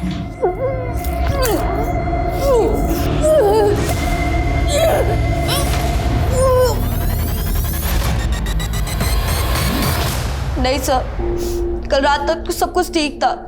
खाना तुम्हारी मम्मी ने बनाया था? जी मैम। तो क्या आपकी मम्मी ने कोई पर्टिकुलर चीज़ खाई थी जो सिर्फ आपकी मम्मी ने खाई? तुम्हारी मम्मी को कोई तकलीफ थी, कोई परेशानी, डिप्रेशन? नहीं मैम। क्या वो सुसाइड कर सकती हैं? नहीं, मम्मा सुसाइड कर ही नहीं सकती सर, ये इम्पॉसिबल है। उनके कितने बड़े सपने थे, वो अपने कुकिंग के चैनल को आगे बढ़ाना चाहते थे। वो भैया को और मुझे यूएस भेजना चाहते थे हायर स्टडीज के लिए। सब मम्मा सुसाइड नहीं कर सकती।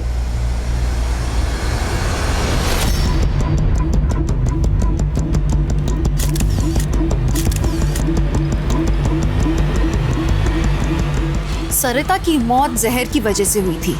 उसने जहर खुद लिया था या उसे दिया गया था? अभी इस राज से पर्दा उठना बाकी था। सरिता की मौत में कई सवाल खड़े कर दिए थे कि क्या उसे नवीन की दोहरी जिंदगी के बारे में पता था, और क्या ये उसकी मौत का कारण था, या फिर इसके पीछे कोई बड़ा षड्यंत्र था। सरिता मर्डर केस की गुत्थी जितनी नजर आ रही थी उससे ज्यादा उलझी हुई थी। अभी इसे समझने में और सुलझाने में और बहुत वक्त लगने वाला था। Thank you so much. मैं भी आपसे बात करती हूँ। जैन सर। जैन सर, सरिता केस में लैब से फोन आया था। उनकी इनिशियल टेस्टिंग में सरिता की बॉडी से एल्यूमिनियम सल्फेट के ट्रेसेस मिले। ये एक तरीके का पेस्टिसाइड है जो इस एरिया में काफी कॉमनली यूज होता है। पेस्टिसाइड? तो ये तो कंफर्म हो गया कि सरिता की मौत जहर खाने की वजह से हुई।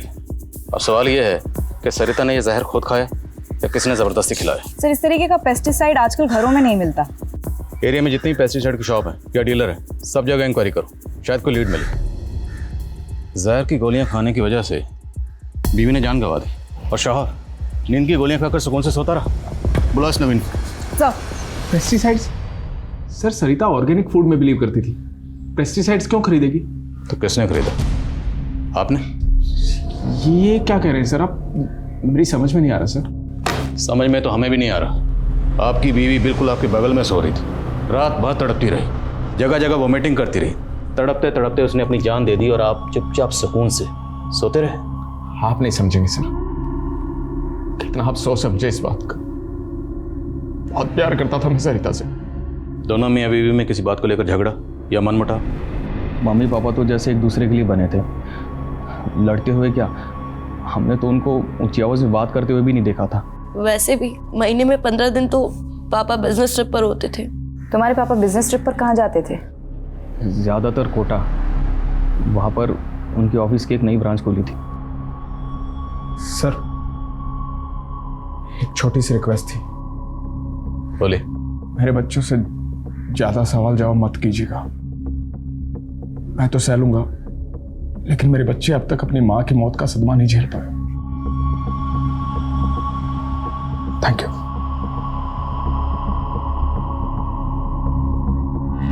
सर, नवीन अग्रवाल की कॉल डिटेल्स आ गई है।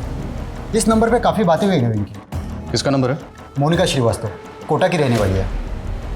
पता लगाओ ये मोनिका श्रीवास्तव कौन है, डिटेल्स निकलो उसकी। सर। लक्ष्मी, 2 साल के अंदर जयपुर में हमारी नौकरी लग जाएगी, फिर हम वहीं बस जाएंगे। और हम शादी भी वही कर लेंगे। सुधीर, फिर से वही बात। मुझे नहीं लगता कि हमारी फैमिली हमारी शादी को मानेंगे।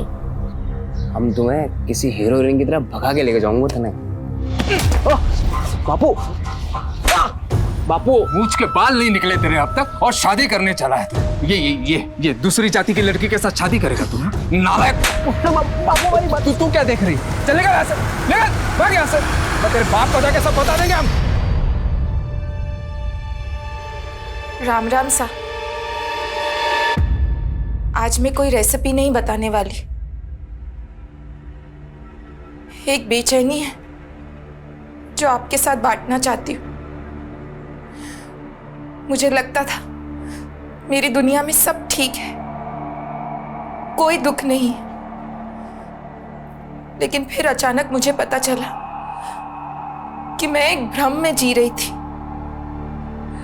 जो सोचा था सब झूठ था।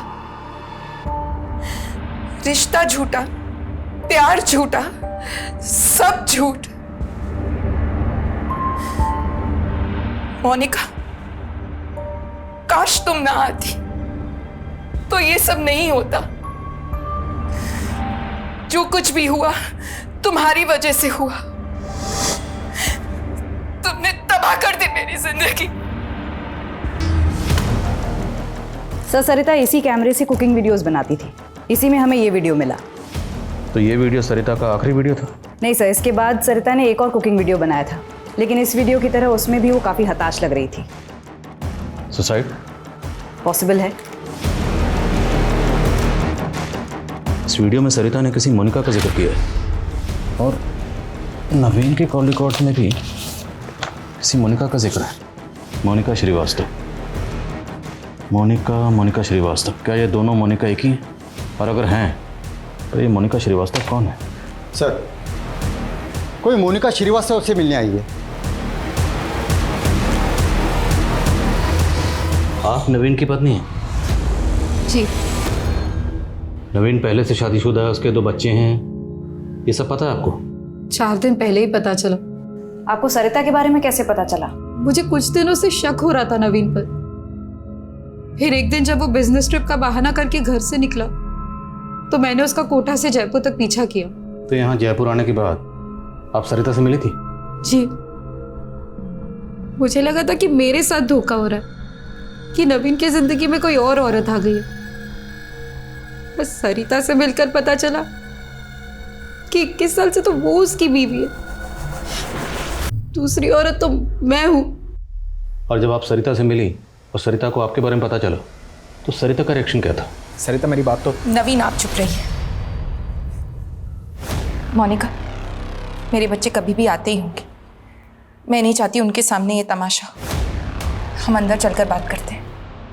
जी।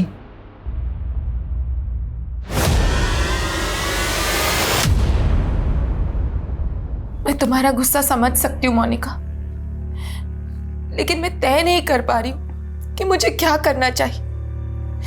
मेरे बच्चों का क्या होगा? देखो सरिता, अगर तुम नवीन के साथ रहना चाहती हो तो मैं उसे तलाक दे दूंगी और तुम्हारे रास्ते भी कभी नहीं आऊंगी। सरिता सोचो, क्या तुम नवीन के साथ सच में रहना चाहती हो? जिस इंसान ने हम दोनों को इतने टाइम से धोखा दिया, वो तो कल अपने बच्चों को भी धोखा दे सकता है। तुम आराम से इस बारे में सोचो और फिर फैसला लेना। और क्या फैसला किया सरिता ने? पता नहीं सर, पर मैंने अपना फैसला कर लिया था। मैं नवीन को छोड़ने वाली थी और जितना मैं सरिता को समझी, मुझे लगता है वो भी नवीन के साथ नहीं रहती। वो सिर्फ और सिर्फ अपने बच्चों की वजह से असमंजस में थी। लेकिन सरिता का ये वीडियो तो कुछ और ही कहता है। मोनिका, जो कुछ भी हुआ तुम्हारी वजह से हुआ। तुमने तबाह कर दी मेरी जिंदगी। नहीं मैम, नहीं, ऐसा नहीं हो सकता। मुझे नहीं लगता कि सरिता को मुझसे कोई भी प्रॉब्लम थी। आई एम श्योर उसने इमोशन में आके ये सब कहा है।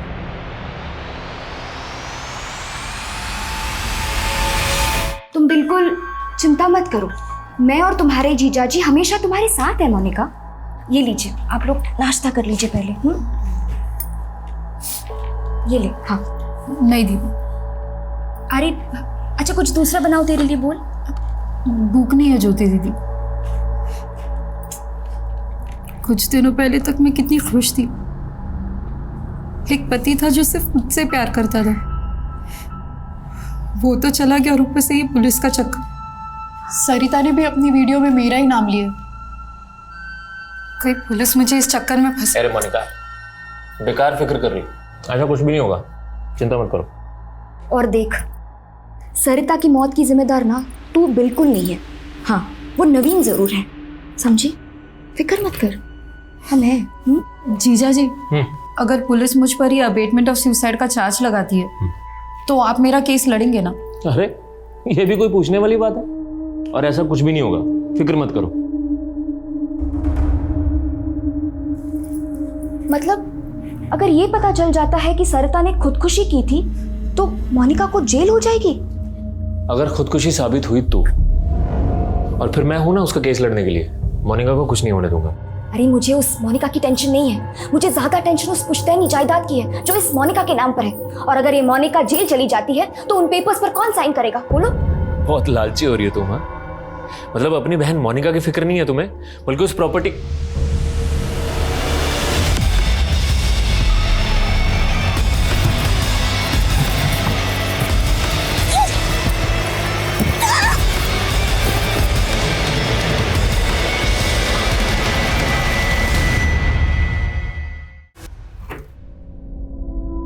नमस्ते भाई साहब। नमस्ते। ये गुड्डू भाई से ना दवा भेजी। अंदर आजा। अंदर? अरे बड़ी रकम है, गिन के लेगा ना, चल आजा अंदर।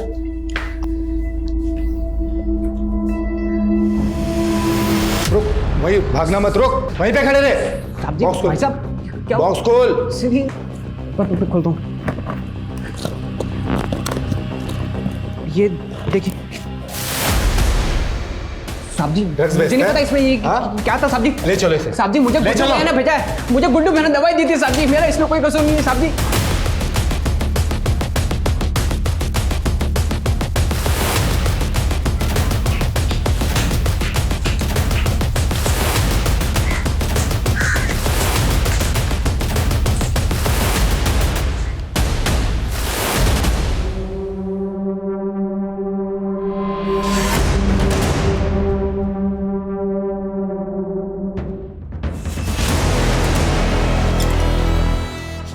भैया कहाँ थे आप सारी रात? ये क्या छुपा रहे हो आप? दिखाओ मुझे। शराब माँ को गुजरे हुए अभी 1 हफ्ता भी नहीं हुआ और आपने ये सब शुरू कर दिया। दीक्षा, मेरा बात करने का कोई मन नहीं है, कल बात करेंगे। और ये हाथ पर क्या हुआ आपको? नहीं कुछ नहीं हुआ, कुछ नहीं हुआ। Good night. भैया सुनो तो सही।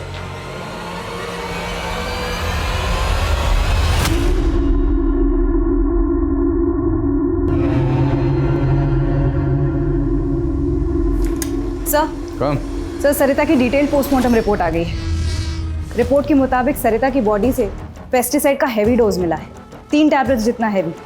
सर, ये पॉसिबल ही नहीं है कि इतना हैवी डोज खाने में मिलाकर दिया जाए और खाने वाले को पता ही ना चले। घर से ये फूड आइटम्स कलेक्ट किए, उसमें कुछ मिला? नहीं सर, किसी भी खाने की चीज़ में किसी भी तरीके का पेस्टिसाइड का ट्रेस नहीं मिला है। डॉक्टर्स का कहना है कि इतनी हैवी डोज लेने के बाद सरिता को वॉमिट होनी ही होनी थी, लेकिन वो कुंभकर्ण नवीन वो वहीं सोता रहा, उसकी आँखें नहीं खुली। तो हो सकता है सरिता को पेस्टिसाइड्स इस नवीन ने दी। सर, अगर ये नवीन कॉमन थ्रेड है तो मोनिका की मौत का पैटर्न बिल्कुल अलग है। उसकी मौत गला घुटने की वजह से हुई। वो तो होना ही था, 2 औरतों का कत्ल हुआ, और जिन 2 औरतों का कत्ल हुआ वो दोनों की दोनों नवीन की बीवियाँ। अब अगर वो दोनों को एक ही पैटर्न से मारता तो सीधा सीधा शक इसी पे जाता।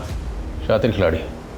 अब इससे इसी के तरीके से पूछताछ करनी पड़ेगी। सर, मेरी नवीन की बेटी दीक्षा से बात हुई थी। उसका कहना है कि नवीन रात से घर ही नहीं आया। कहीं नवीन फरार तो नहीं हो गया है? सर, नवीन अग्रवाल आया।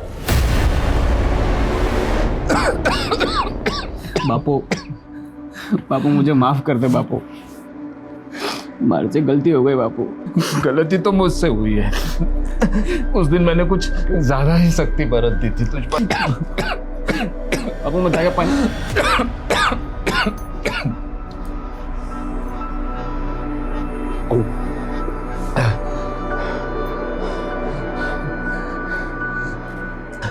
बेटा, ये पूनम है, मेरे स्वर्गवासी दोस्त की बेटी।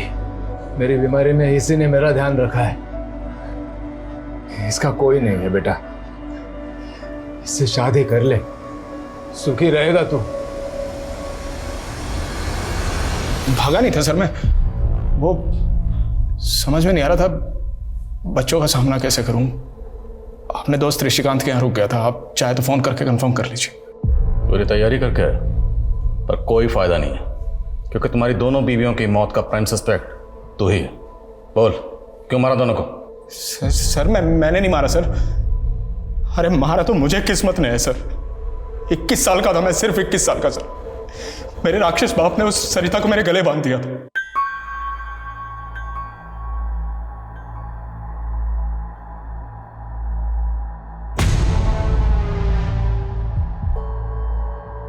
सरिता बहुत अच्छी थी, बुरी नहीं थी वो, बस मेरे टाइप की नहीं थी। मुझे चाहिए थी कोई वेस्टर्न कपड़े पहनने वाली, अंग्रेजी बोलने वाली, जो मेरे साथ पार्टी में जा सके, जिसके साथ मैं बिजनेस आइडिया शेयर कर सकूं। इसलिए तूने मोनिका को फंसाया? मोनिका को मैंने नहीं फंसाया मैम, मोनिका ने मुझे फंसाया।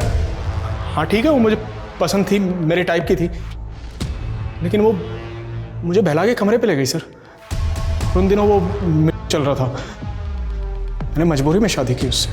अगर तू सच्चा था तो पुलिस के पास क्यों नहीं गया? सॉरी टू से सर, आपको तो पता है पुलिस कितनी पार्शलिटी करती है,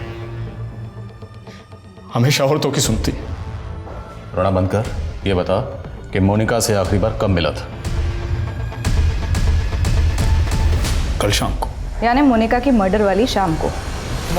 मोनिका मेरी बात तो सुनो। I love you so much. तुम्हें नहीं पता मेरी शादी किस हालत में। नवीन स्टॉप इट, तुम्हारा एक और झूठ सहने की ताकत नहीं है मुझ में। मोनिका मैं मानता हूँ मेरी गलती है, I am so sorry, please मुझे माफ कर दो। तुम्हें तुम्हारी किए की सजा भुगतनी पड़ेगी, और जो तुमने मेरे साथ किया ना वो मैं कभी नहीं भूल सकती। मोनिका एक बार प्लीज मेरी बात तो सुनो। मोनिका चिल्लाने लगी सर, वहाँ भीड़ इकट्ठा हो गई थी, मैं वहाँ से निकल गया। मैंने तो अगले दिन सुबह मोबाइल पे उसकी मौत की खबर देखी सर। तुम्हारी दोनों बीवियां मर चुकी हैं, और मरने से पहले जो आखिरी मैन उन्हें मिला था वो तू ही था जेंटलमैन। इत्तेफाक था सर, इसका मतलब ये थोड़ी मैंने उनका खून कर दिया। आप सबूत ढूंढिए सर, सबूत मिलेगा ही नहीं, क्योंकि मैं बेगुनाह हूँ। सबूत तो सुरेखा। जैन सर। जी सर। नवीन, तुम्हारे भले के लिए कह रही हूँ, जो भी जानते हो सच सच बता दो, वरना इस केस में तुम बहुत बुरे फंसोगे। सुरेखा जी, एक आप ही हैं जिसको चिंता है हमारी यहाँ। एक काम कीजिए, अपना नंबर दे दीजिए, यहाँ से निकलते ही फोन करूंगा, साथ में डिनर करेंगे हम लोग। वैसे भी आपने बिना हथकड़ियों के मेरा दिल तो कैद कर ही लिया है। Sir postmortem report. Sir Monica की मौत गला घोटने की वजह से ही हुई थी, और वो भी उसी के दुपट्टे से। सर उसके ब्लड में अल्कोहल और स्लीपिंग पिल्स के ट्रेसेस भी पाए गए हैं। एक बात और सर, मोनिका के प्राइवेट पार्ट में सीमेंट के ट्रेसेस भी मिले। व्हाट? Yes sir. और बदन पे कोई खरोच या जोर जबरदस्ती के निशान? No sir. मोनिका के ब्लड में अल्कोहल और स्लीपिंग पिल के ट्रेसेस, मतलब जिस वक्त उसकी मौत हुई वो बुरी तरह से नशे की हालत में थी, कोई जोर जबरदस्ती नहीं हुई थी, रेप तो नहीं हो सकता। Right sir. और सर पोस्टमार्टम रिपोर्ट के मुताबिक उसने रात को कुछ भी नहीं खाया था सिवाय चने के। चना? वैसे मोनिका तो अब रही नहीं, तो हम जमीन तो बेच सकते हैं ना। आप कोई बायर ढूंढ लो ना, जितनी जल्दी जमीन बिकेगी ना उतना हमारे लिए अच्छा होगा, है ना।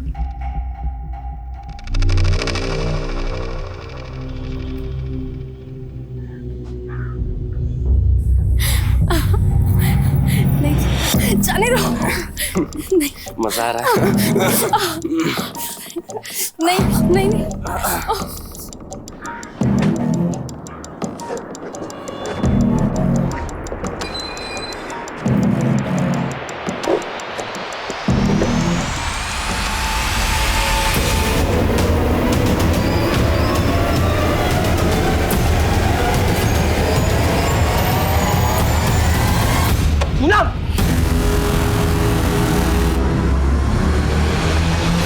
सर ये नवीन तो बहुत ही कमीना इंसान, न इसे अपनी दोनों बीवियों के मरने का दुख है, न अपने किए का पछतावा, और न दोनों बच्चों की फिक्र।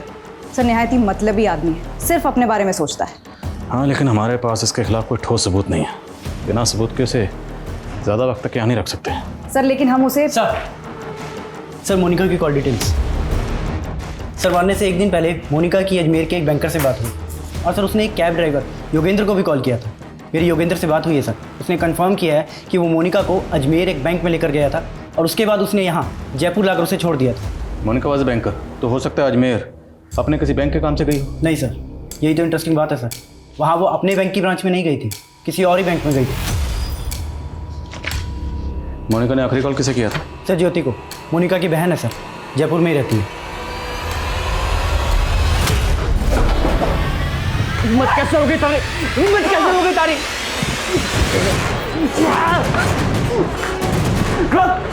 रोक कमीने!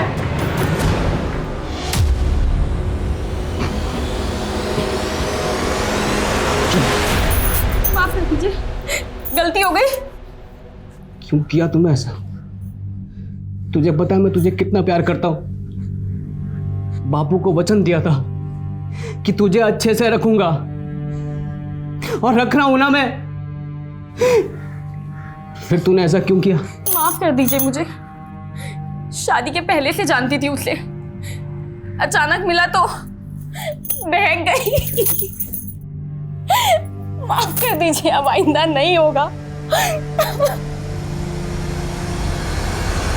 मैम, मेरी बहन मोनिका बहुत ही भली थी, वो उस कमीने नवीन ने सब कुछ किया है।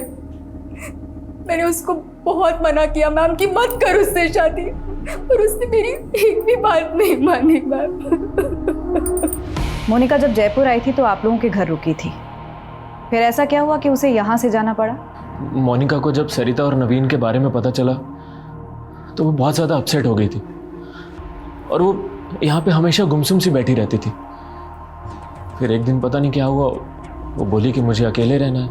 मैंने उसे रोकने की बहुत कोशिश की, लेकिन वो नहीं मानी। काश मैंने तब भी उसे यहाँ रोक लिया होता।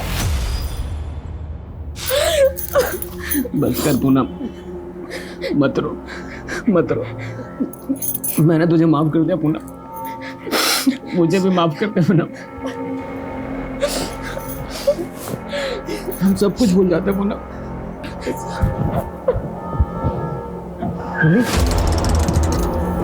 सर यही बचाओ, बचाओ, बचाओ, बचाओ। क्या कर रही है तू? बचाओ। पूनम खून बह रहा है, पागल। बचाओ। हट जा पूनम। पूनम क्या कर रही है? छोड़ उसे। तू क्या कर रहा है यहाँ पे? देखा सर क्या किया इसने? सर ये सर रोज ही मारता है पूनम को, और सर मैं बचाने गया तो मुझे भी मारा। तुम चुप क्यों हो पूनम, बताओ ना सर को। जी, ये मुझे बहुत पीटता है, कभी बेल्ट कभी चप्पल जो दिख जाए। पूनम, ये देख। नाटक मत कर। सर हमारी बात ले जाओ इसे। इसका कोई प्लान है सर, इसका कोई प्लान है सर। सर मेरी बात तो सुनिए सर।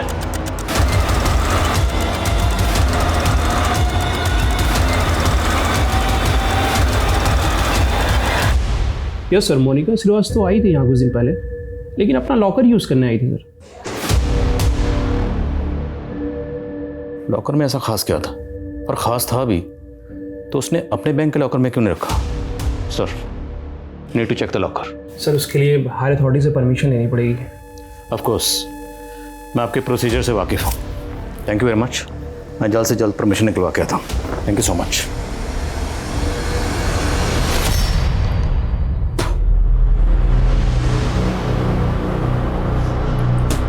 क्या कर रहे हो भाई साहब? अबे शुगर मना, तेरे मुंह पे नहीं दूंगा मैंने।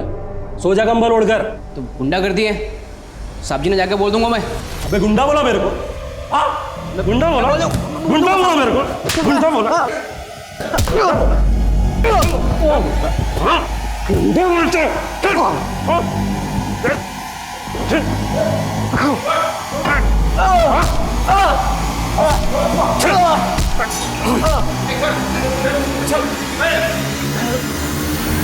सुधीर एक मुसीबत से निकलता तो दूसरी में फंस जाता। सर पे चोट लगने की वजह से उसे जेल से अस्पताल में शिफ्ट किया गया। दूसरी ओर मोनिका के केस में जयपुर से अजमेर पहुंची पुलिस को फाइनली मोनिका का लॉकर खुलवाने की परमिशन मिली और एक ऐसा एंगल सामने आया जिसके बारे में पुलिस ने पहले सोचा ही नहीं था।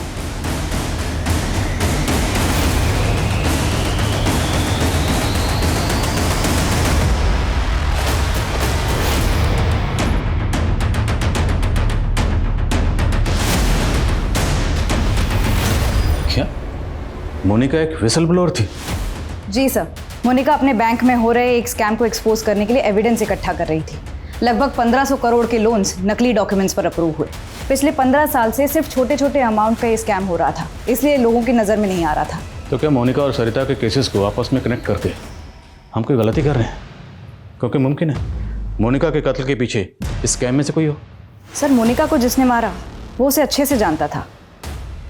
मोनिका अपने बैंक में फ्रॉड कर रहे लोगों के साथ इतनी आसानी से नहीं जाती। करेक्ट, लेकिन अब हमें आईडी से कांटेक्ट करना होगा और ये सारा डाटा उन्हें हैंड ओवर करना होगा। Let them investigate.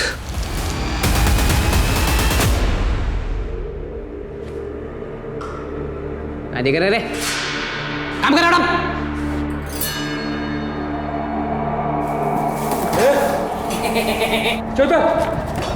साहब साहब मच्छर गड़ा, मच्छर मच्छर मच्छर मच्छर काट रहे हैं मच्छर। माफ कर दो साहब। साहब वो पूनम, सब पूनम पूनम पूनम पूनम पूनम हमारी बीवी है साहब, हमारी बीवी है। इस स्कैम को एक्सपोज करने के लिए मोनिका ने अपनी जान खतरे में डाल दी। नाउ इट्स योर रिस्पॉन्सिबिलिटी कि मोनिका ने जो मिशन अधूरा छोड़ा उसे आप अंजाम तक पहुंचाएं। डोंट वरी आदिल, हम इस केस के तह तक जाएंगे और इस केस में शामिल जितने भी लोग हैं उन सबको सजा दिलवाएंगे। और ये सरकारी बैंक्स किसी रॉयल बिजनेसमैन की पर्सनल जागीर नहीं है। Justice will be done. Good luck. Thank you. आप लोग मुझे घर लेके जा रहे हो क्या? हाँ, घर लेके जा रहे हैं। मारो बस थोड़ा दिमाग खराब हो गया, बाकी में सब कुछ ठीक है मेरा। हमारी बीवी है ना पूनम, पूनम उसकी कसम मैंने घर लेके जा रहे हो।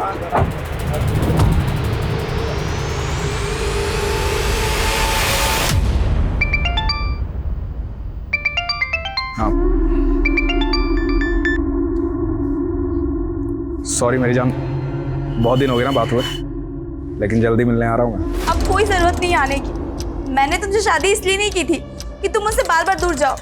बहुत हो गया अब। ये सोच लेना कि मैं तुम्हारे लिए मर चुकी हूँ। मैं जा रही हूँ घर छोड़ के।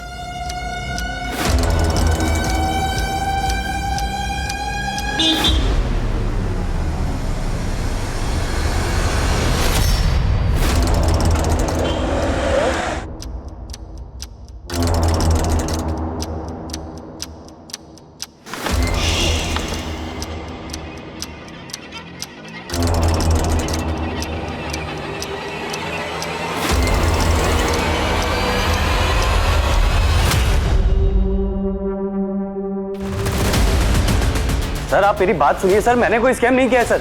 सर आप कहाँ लेके जा रहे हैं मुझे? सर मेरी बात तो सुनिए। अरे ज्योति, हाँ अरे डील हो गई है फाइनल, कल पैसा मिल जाएगा हमें एडवांस। अच्छा हाँ सर, अशोक नाम का एक कांस्टेबल है जो उसी यहाँ पोस्टिंग होकर आया है। सर उसने एक मर्डर केस के बारे में बताया। सर उस मर्डर केस का पैटर्न मोनिका के मर्डर केस से काफ़ी मिलता जुलता है। सर ये 10 साल पुराना केस है।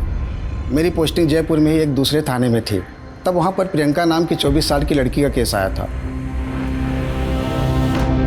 उस दिन जब मैं मोनिका की पोस्टमार्टम रिपोर्ट देख रहा था तो फ़ौरन मुझे ये केस याद आया। उसके इंटेस्टाइन में चने मिले थे और प्रियंका को भी उसी के दुपट्टे से गला घोट कर मारा गया था। बियर की बोतल भी मौका वारदात पर मिली थी। विक्टिम के साथ सेक्स हुआ था, रेप नहीं। और जहाँ पर विक्टिम की बॉडी मिली थी उसे वहाँ नहीं कहीं दूसरी जगह पर मारा गया था, ठीक मोनिका की तरह। उस केस में मुजरिम पकड़ा गया था? नहीं सर। जब तक ये केस सॉल्व नहीं हो जाता हम चैन से नहीं बैठेंगे। आई थिंक हमें इस केस को देखने का नज़रिया बदलना पड़ेगा। शायद ये किसी सीरियल किलर का काम है जो अलग अलग औरतों को मारता है लेकिन एक सेम पैटर्न से। पिछले 10 साल में राजस्थान में जितनी भी औरतों का कत्ल सेम पैटर्न से हुआ है वो सारे केसेस खंगालो। Okay sir.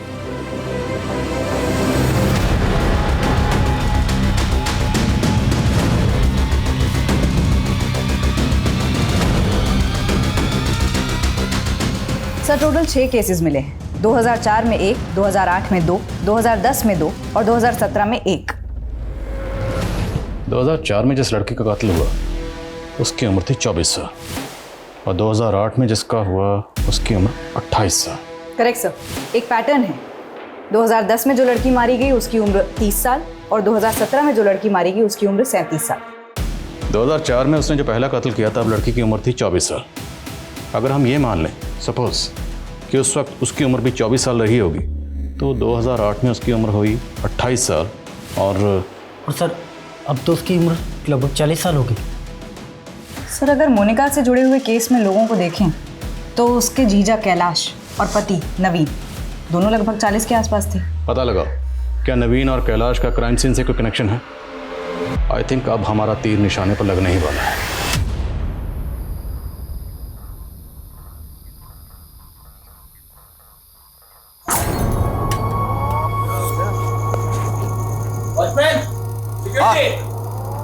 आया हो गया हुआ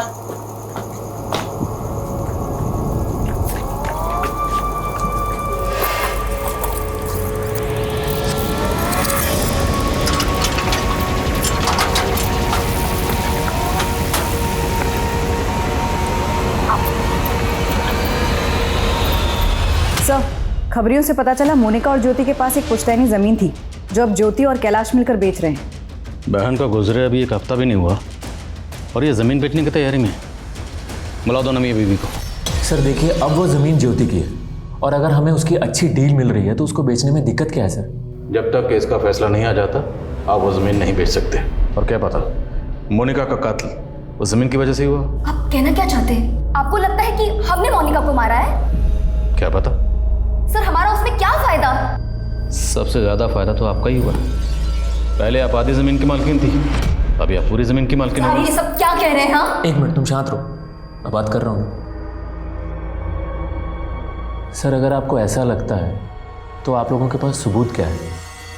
सुरेखा एक आदमी लगाओ इनके पीछे, बोलो इनकी हर हरकत पे नज़र रखें। सर एक्सक्यूज मी सर, 3 और मर्डर केसेस का पता चला है सर। सेम पैटर्न है, एक 2006 में हुआ था, एक 2014 में और एक 2018 में।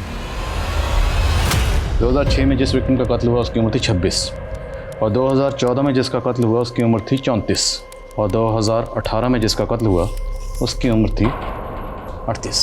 और सर 2006 में जिस लड़की का मर्डर हुआ था उसके मर्डर के जुर्म में एक योगेंद्र नाम के आदमी को अरेस्ट किया गया था। सर उसकी मानसिक हालत ठीक नहीं थी, उसे मेंटल असाइलम भेज दिया गया। वहाँ से वो कुछ के साथ फरार हो गया। सर आज तक पकड़ा नहीं गया। तो उस योगेंद्र की जेल अथॉरिटीज़ के पास कोई फ़ोटो वगैरह तो होगी? जी सर। सर ये अगर इसे मेंटल असाइलम भेजा गया तो जाहिर है इसके साइकोलॉजिकल टेस्ट भी होंगे। सर ये भी हो सकता है कि कोई इस योगेंद्र का पैटर्न कॉपी कर रहा हो। ये भी हो सकता है, लेकिन अब यहाँ तक पहुँचे हैं तो एक चांस तो लेकर देखते हैं। पता करो कि इस योगेंद्र का विक्टिम से क्या कनेक्शन है। और इसकी तस्वीर तकरीबन 14-15 साल पुरानी है, तो योगेंद्र आज कैसा दिखता होगा।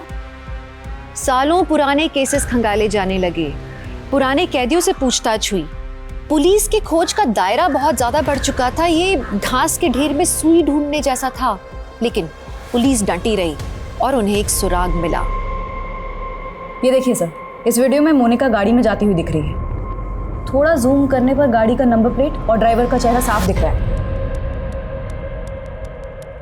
थोड़ा जूम कर।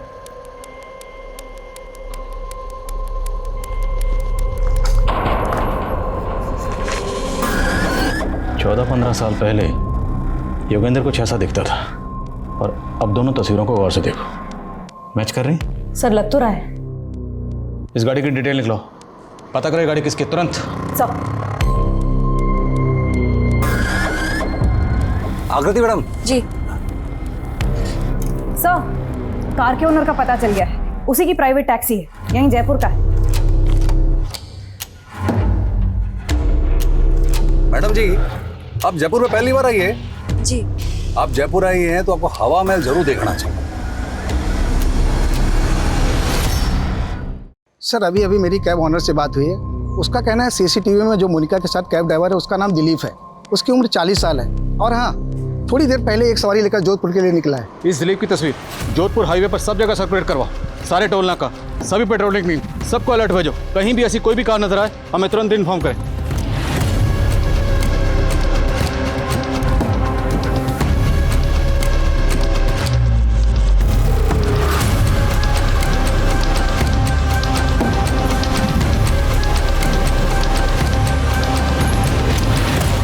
सर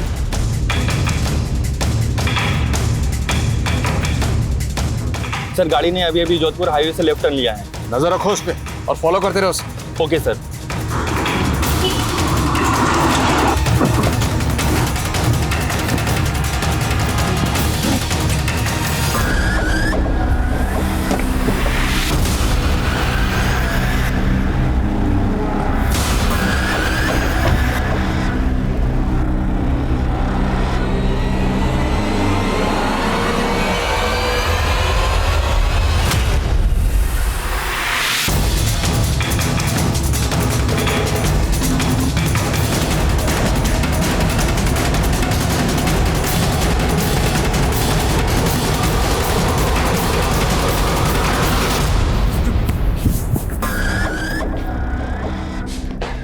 योगेंद्र उस दिलीप उस सुधीर, पिछले 16 सालों में तुमने 9 औरतों को मारा और इतनी मेहनत से मैंने 18 लोगों को मारा, आप 9 गिरा रहे। अगर मैंने 9 को मारा तो बाकी क्या 9 आपने मारे। ये सबसे पहले शुरू हुआ है मेरी जो बीवी थी ना पूनम। पूनम ने मारे को धोखा दिया, उसने झूठे केस में जेल भेज दिया। ड्रग सप्लाई का इल्जाम तो पैसे ही था। कोर्ट ने सजा सुना दी और 1 साल के बाद जब मैं वापस आया, तूने पूनम को मारा बदला लेने के लिए, बाकी औरतों को क्यों मारा? मेरा बदला कहां पूरा हुआ था। ये सारी औरतें ऐसी हैं, इसलिए मुझे जो जहां मिलती गई मैं मजे लेता गया, मारता गया, मजे लेता गया, मारता गया। इन औरतों के साथ ऐसा ही करना चाहिए, यूज एंड थ्रो।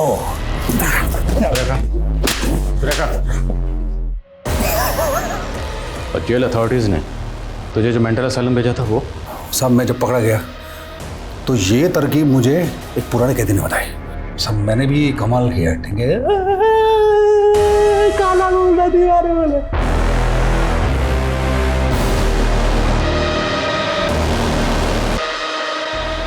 तूने हमेशा अपनी उम्र की औरतों को मारा, ऐसा क्यों? नहीं, ऐसा नहीं है। जो जहां मिलती गई पटाता गया, मजे लेता गया, मारता गया। लेकिन सब में एक चीज कॉमन थी, ये या तो अपने पति से परेशान थी, या बॉयफ्रेंड से ब्रेकअप था, या अकेली थी। मोनिका किधर? मोनिका को मैं पहली बार मिला जयपुर से अजमेर के रास्ते में।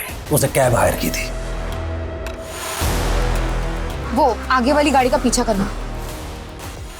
मारे को वो पहली बार में पसंद आ गए थे, लेकिन उसके पति ने उसके साथ धोखा किया था तो वो बहुत उदास थी, पति की जासूसी कर रही थी। मैंने उसको बहुत हंसाने की कोशिश की लेकिन बात नहीं बनी। फिर एक और दिन मौका हाथ लगा।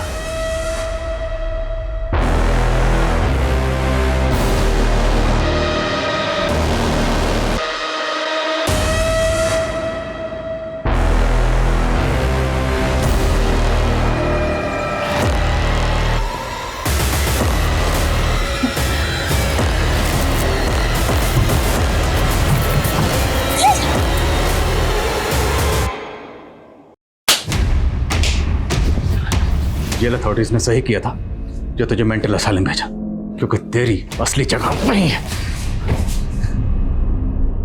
सुधीर अभी पुलिस की हिरासत में और जल्दी ही उसके खिलाफ कोर्ट में चार्जशीट फाइल की जाएगी।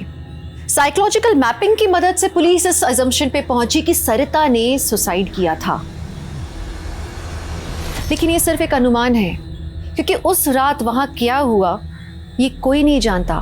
उस रात वहां सिर्फ 2 लोग मौजूद थे, एक नवीन जो हैवी डोज स्लीपिंग पिल की लेके सो रहा था, और दूसरी सरिता जो हमारे बीच में है ही नहीं। दूसरी तरफ मोनिका एक इंडिपेंडेंट और बहादुर लड़की थी। उसने 1500 करोड़ के स्कैम का खुलासा किया। समझ ये नहीं आता कि मोनिका जैसी समझदार लड़की उस सुधीर के झांसे में आई कैसे। इसका एक कारण ये हो सकता है कि मोनिका मानसिक रूप से डिस्टर्ब थी। उसने अपने पति और बहन से धोखा खाया था और उसी नाजुक हालत में वो सुधीर की बातों में आ गई। और सुधीर, उसको अपने किए का जरा भी पछतावा नहीं था। उसको उसकी बीवी ने धोखा दिया था और उसका बदला वो पूरी औरत जात से ले रहा था। एक बेसिर पैर की बात सुधीर के मन में घर कर गई, उसका जुनून बन गई, उसे जुर्म की ओर ले गई, जिसका खामियाजा 18 मासूम औरतों को भुगतना पड़ा। आप जानते हैं हमारे देश में मानसिक स्वास्थ्य पर खास ध्यान नहीं दिया जाता है। जरूरी है कि पीड़ितों को, यहाँ तक कि मुजरिमों को भी वक्त रहते नियमित रूप से मनोचिकित्सकों की सलाह दी जाए। तो आप स्वस्थ रहें, सुरक्षित रहें। इसी आशा के साथ मैं दिव्यांका त्रिपाठी दहिया अब लेती हूँ आपसे विदा। फिर मिलूंगी एक नए केस के साथ। तब तक देखते रहिए क्राइम पेट्रोल, सतर्क, विमेन अगेंस्ट क्राइम। एक औरत पर वार, अब हर औरत का भार। जय हिंद।